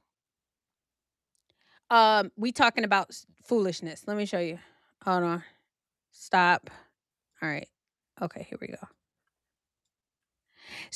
So just to kind of give you guys context and set it up, this what was happening is all these states were getting federal funds, but when it comes to auditing or finding out where the money is going, they would tell the government, you can't audit my books. So here's the Somalis and all of them ciphering off this money. I mean, President Trump said a state will start off with like $1 million in autism funds, and then it'll turn to 400 million in like 5 years. He's like, these kids don't have autism.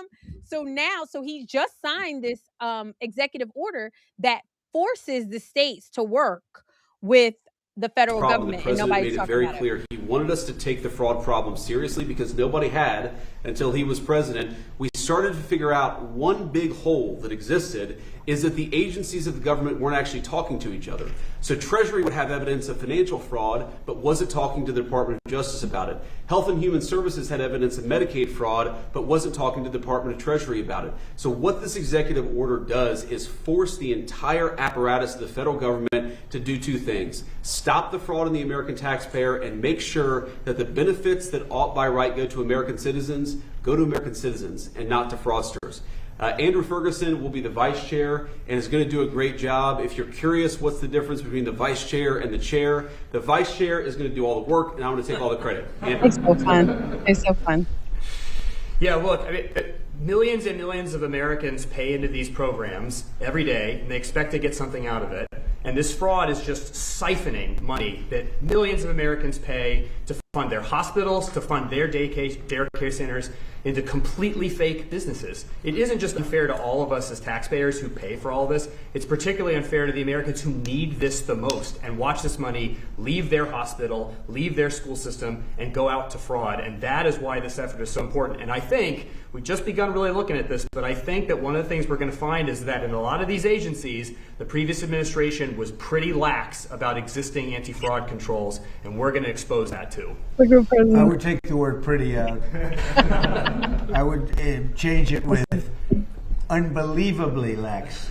They weren't, not even lax. Lax isn't a good enough word. The previous administration was fraudulent, okay? And I think that's what you're going to find also. And, you know, we worked so hard, like most favored nations drug prices. For years, people have wanted. We paid the highest drug prices anywhere in the world by far, by 5 times, 6 times, 10 times, more than London would be paying in New York, more than any city in Europe was paying than our cities.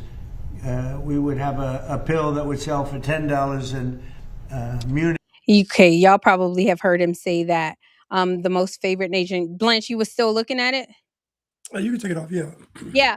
So I say that to say this man and his cabinet is working their butt off. You know, their butt off for us. And we do, I say it all the time. We don't deserve him, Blanche. We do not deserve that man. Well, they're gonna just wait till the next president. They'll see. And then the one after that one's gonna be, this next one may be okay, I don't know, but the one after that one, it's a wrap. Yeah. Because the right is too weak to, it's gonna be a wrap. It's gonna be a wrap. Maybe not this next one, but the one after that one, it's over. I'm sorry. It's gonna be bad. Yeah, and I'm not saying that he's perfect, you guys. I mean, well, he's the perfect president for me, but I don't want me saying that to be an endorsement, on Blanche. You got to speak for your own, but I mean, he's really doing a great job. Like doing a great job. And for us to just be talking about racism and talking about fighting with each other over the color of our skin is just stupid. We should really be asking, what are those black women that those 70% of government employees, why they have not found this fraud? Well, what I find interesting is that we say that Trump is not perfect, but why is it when it comes to him that's the standard? Agree. Like any other person, they get to be flawed and it's okay. Matter of fact, people welcome their flaws. But when it comes to Trump, he has to be perfect. I'm like, where did y'all get this from? I don't know. I think it's disingenuous. I just think that we've never graded a president this hard. Agree. Trump. We've never seen a president that gets scrutinized for everything that they do and say. Like there is nothing that he can do or say that's not scrutinized or put under a microscope. If he wakes up and goes on the balcony and waves, oh, look at him, he's trying to signal to the Nazis. Like they're crazy. Yeah. I'm like, yeah, it's crazy. It's so true. It's so true. Like I think it was Candace Owens when she was talking about how President Trump drinks Diet Cokes, and they were like kind of talking about how he always drinking Diet Cokes and it's not healthy. But Barack Obama smoked cigarettes, and I heard he smoked a lot more than cigarettes. Barack Hussein Obama, but they were just kind of talking about President Trump smoking, like, I mean, President Trump drinking Diet Coke. It's insane. Yeah, and yes, it is insane. And I don't know, it's just bad because everything gets overshadowed because the media is so corrupt. And yeah, it's bad. Even investigating the Somalians, that's not big news. like even holding them accountable is not even big news, and it's just no. They keep saying that he's stupid. Did you get a chance to watch about the Iran war? Pete Hegseth talked about the media and how we are we're our people, especially white people. Black people have never been patriotic, but white people have betrayed their own self and their own yes. children, because our news is literally thinking that we, the United States of America, a Christian nation, I know everybody's not Christian, but a Christian nation, is going to lose the war against Iran. First, Iran. We, as the most powerful nation in the world, are going to. They got us thinking that, Blanche. How stupid? how dumb can you all be? It's just so. If the U.S. wanted to tonight, they could level Iran in minutes. Rumble, Literally in minutes. It literally in minutes it would not even exist anymore. It'd just be a vacant land space. It's just so to think that Iran, out of all countries, matter of fact, might as well say Iran, Iran, to think that they could defeat the U.S. is pure stupidity. It's just a way, in my opinion, to discredit Trump.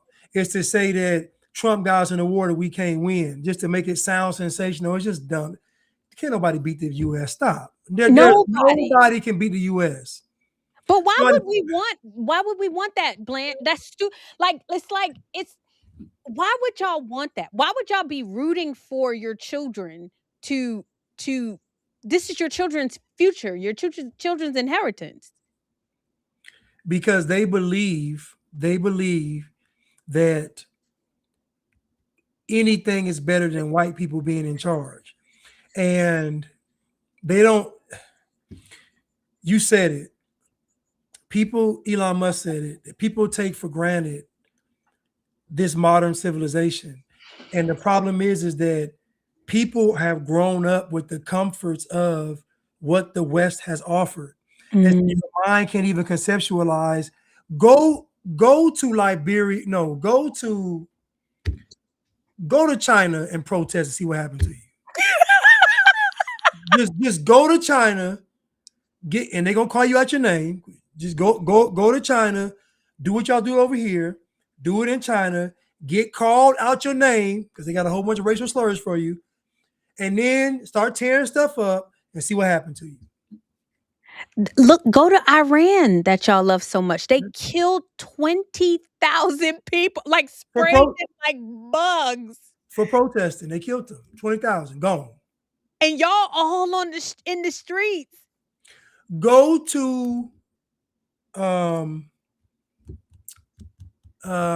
Israel. What is it? Gaza Strip? Or Gaza. What's the people? Palestinians. yeah. Oh, no, forget it. Go over there with the Palestinians, the Gaza Strip. Behave like you all behave, and see what they do to you. Just go there and see what they do to you. Go over to Somalia Oh, and demand your money back. Like, just go stand in the streets. they might eat you. They might eat you in Somalia. I'm just telling And you. y'all would have a righteous cause. That would be a righteous cause. If y'all went over to Somalia and say, hey, y'all got my money. We want our reparations. We want our reparations back. Y'all would be dead before they wouldn't even need a coffin to bury you. Like they just throw you in the ocean or something. I'm talking. But they can't conceptualize. They can't conceptualize not growing up with this in this modern society. Their whole purview is of comfort and ease and abundance. Think about it. It's all an abundant situation where everything is great. For you to wake up in the morning and be able to talk about the president, you know what kind of country you live in? Go to Somalia and talk about whoever runs Somalia. Just get up and talk and see what happened to you. They will knock your head off your shoulders and then kicking it down. They'll play. It'll be a whole soccer game with your head. They'll be playing soccer with your head. Blanche, you talked about when you went to Africa. Can you please talk about it? Please. I went to Africa believing the hype, the nostalgia. I got off that plane and I promise you, I said, I'm home. I'm with my people. Man, that fool turned and looked at me like I'm talking about mugging, no kind of hospitality, nothing. Just me mugging, scanning me up and down. Because you know you're not from there. When I tell you that my homegirl told me, she said she was in Africa for 6 months. I'll never forget this. That girl said, I am so glad I was a slave.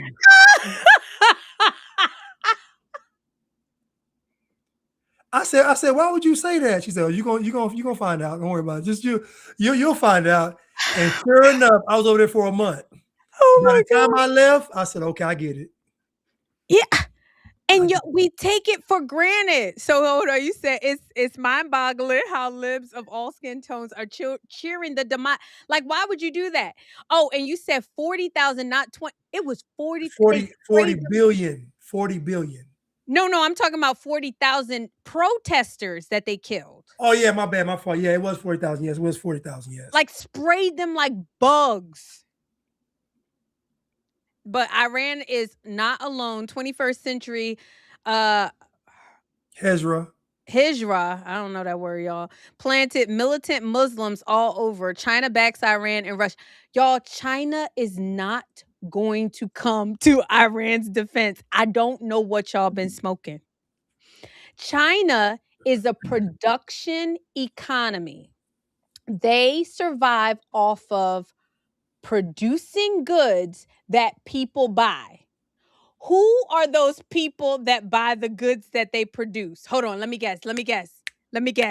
It's Iran. Is it Iran? No, it's Americans. Okay, y'all.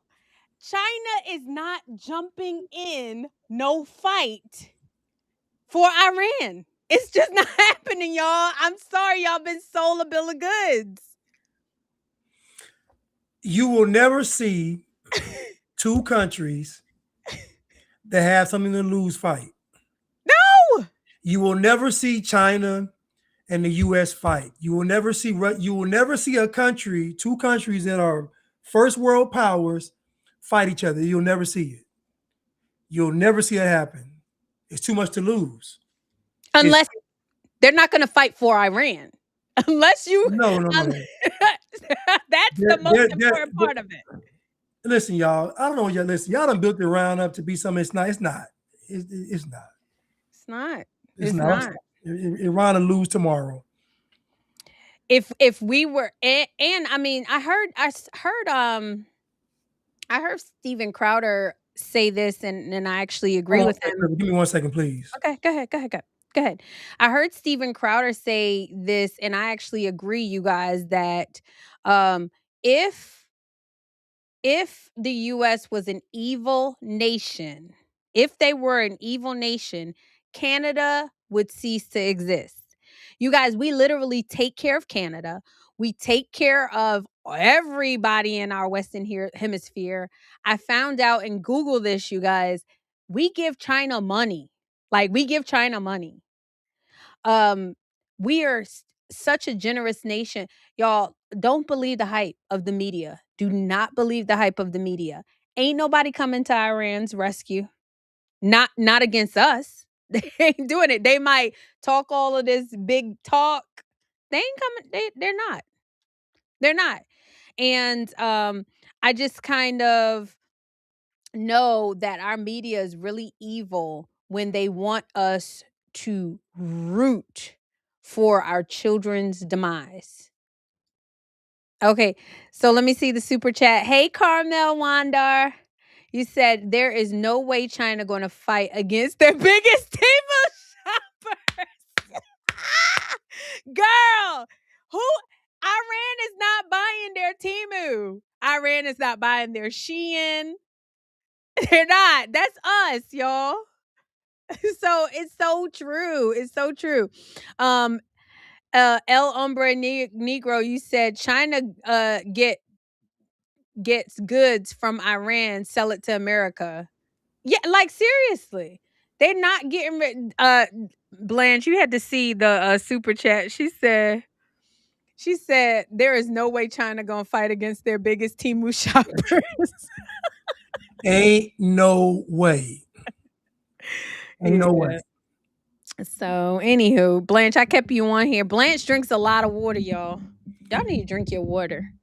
Yeah, I've been doing my little challenge. I drink a gallon a day, so I got about 8 ounces left. And you got to sit there and just drink it. It's so good. It's so hard to do though. It's just a gallon of water a day is tough, y'all. It's you just get tired of drinking water. Yeah.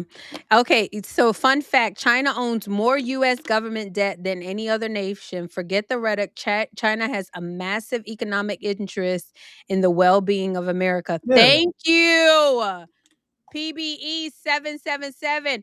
We believe the hype. China. I've always said this, and I don't know much about geography or history or anything like that. So you never hear me like kind of quoting it. And if I do, I'm most likely going to get it wrong, y'all. So I don't claim to be that, but it never felt right to me saying China was our enemies. Now, China is not our friend. Don't get me wrong. Like, they did a lot of crap, but why wouldn't you want your nation to be the most powerful nation? They're not going to help us. Our biggest enemies are internal. Right. Yeah. They said, what year did you go to Africa, Blanche?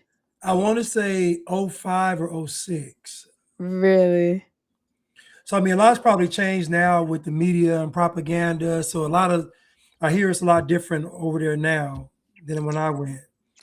But I went before the social media era, so yeah, they weren't too. Yeah, I don't think it's probably even different, Blanche. you don't Like you think so? see it, yeah. I mean, like it's my mom. She just went to South Africa, and she wanted to go to oh God, what's there's a country underneath, but they couldn't go because they like all of the killing and the shooting, all of the killing. It's like by South Africa. Hmm. I'll tell you what it is. Okay. But she couldn't go, so they ended up going to South Africa, and she said, I mean, it was beautiful. You could eat off the floor, but she couldn't go to the neighboring countries because they were shooting where she had originally um set up. So Blanche, read this one. I think this is nice. This comment. From Prudence, my husband still going strong in the 90-day challenge. He's going to maintain it past the 90 through to Easter Sunday. Amen, man. That's what I'm gonna do it too. I, let the Resurrection Sunday be the, you know, Freedom Day. I know. Yeah, I think it's so nice that you guys are doing that. Yeah, That's awesome. That's awesome. I think it was Zambia. I wanna say it was Zambia. She wanted Zambia. Okay. Yeah, but she couldn't go because of all the, the folks be killing. Or maybe it was Johannesburg. It was one of those, but, she couldn't go. Alright, Blanche. Well, thank you so much. Oh, I yeah. really enjoyed this. I'm so happy that we got a chance to talk to Nicole. She peeps. And are you gonna go to Detroit? Like, if she give me a invitation to go to Detroit, I'm going. Yeah, I can go see my family up there too. You got family in Detroit? I've Well, never they been. they're in the suburbs, Ann Arbor. Blanche is bougie, y'all. Blanche is low key. He act all like Blanche is low key from a good grade, okay? And we gotta get find Blanche Try to give me a a wife. wife. Huh? We gotta get you a wife. I keep telling him all these people procreating without these good genes. We need some mini Blanches and not many Daquans Not and many Umars and Take Umars. Sean is what April say. Take Sean. Dear black people, stop cursing your children with them made up names, man. Them names is foolish. Oh my god. You Oh ain't my never god. seen a child with that name grow up to be something great. Stop doing that. Facts. Okay, so China owns US backed government bonds. They don't dictate commerce or policy. People make things up to suit their own bias and ignorance of finance. Research before spot. That is the truth.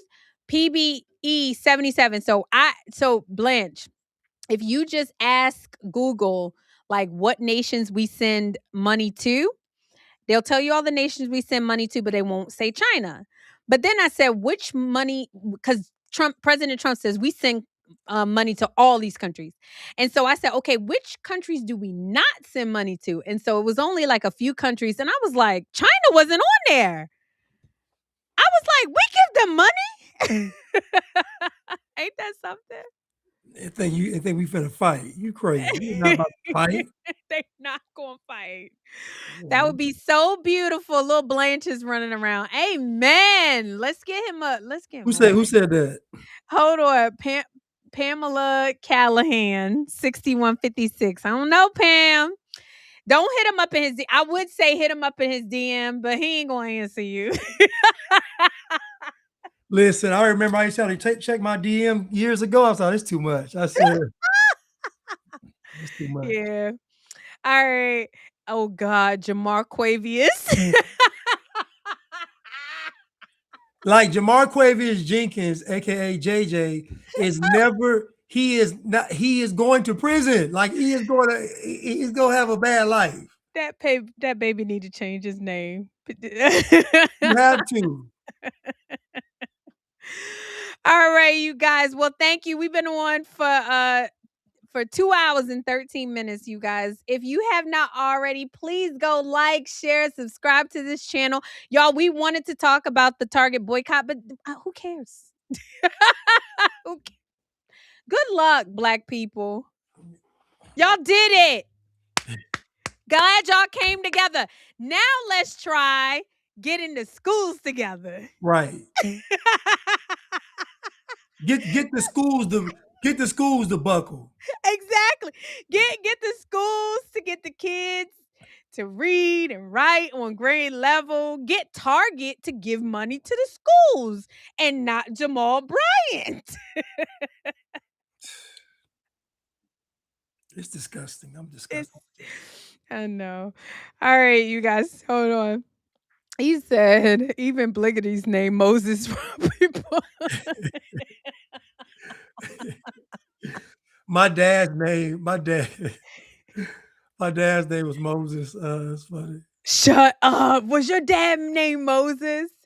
And it's crazy because back then he switched his he used to hate being called Moses. So he ended up switching his middle name around with his first name.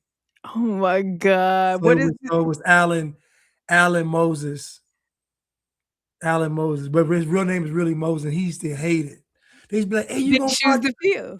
Hey, you gonna part the Red Sea? He used to hate it. You gonna lead us? And so yeah. Children are so mean. And he was nothing like Moses. Boy, I'll tell you. I know you gave the story of your dad. Nothing We gotta like do Moses. that. We gotta do that one day. Like listen to the. I definitely want to hear your story.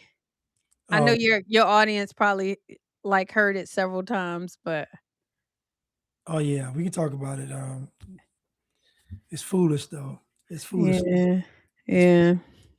All right, you guys. Oh God, thank you so much, Pamela. You said a great show. I enjoyed it. Thank you so much. Oh, K King said, thank you. Best show on YouTube. Thank you, fam. Thank you. All right, Jasmine Crockett had a criminal on her bodyguard, yet Orange Man back. Oh yeah, you saw Jasmine Crockett bodyguard got smoked? What? He got killed? Smoked.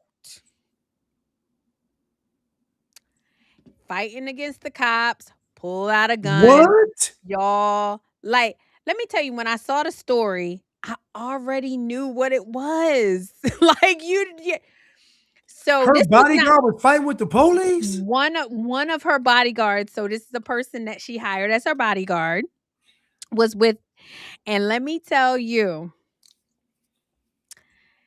he was being arrested for whatever, just something black.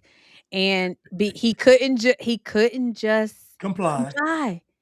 He just couldn't comply because he was guilty. Blanche, he couldn't even, not even for her sake, to say, okay, man, I don't want Jasmine to look bad. I don't want to bring down her name. Let me chill out. She gonna get me off. Let me call her when I get arrested. Right. He just couldn't do it, Blanche.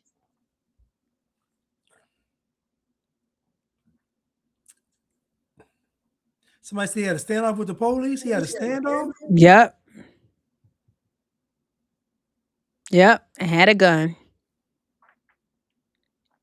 It was bad. Hold on, let me see. Blanche, how much time you got? We can spend about a couple more minutes.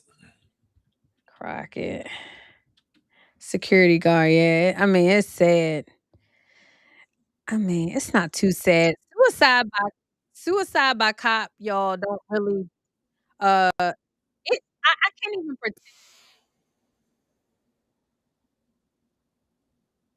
Hold on, stop. Hold on. PBE. Here you go, y'all. Sorry. And watch it take shape.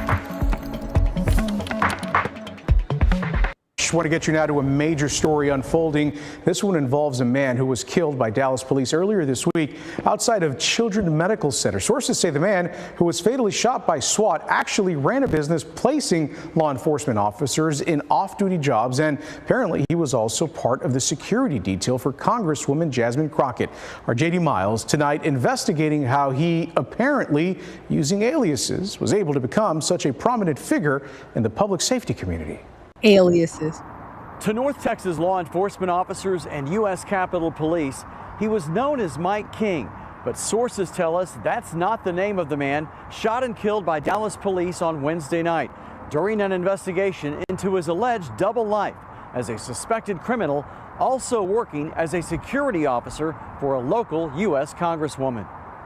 These images of Mike King standing close to Congresswoman Jasmine Crockett shows how trusted he was as part of her security detail while she's been in office and while on the campaign trail during her recent run for a U.S. Senate seat. Multiple law enforcement sources say King was the man shot and killed after a standoff with Dallas police SWAT officers on Wednesday night.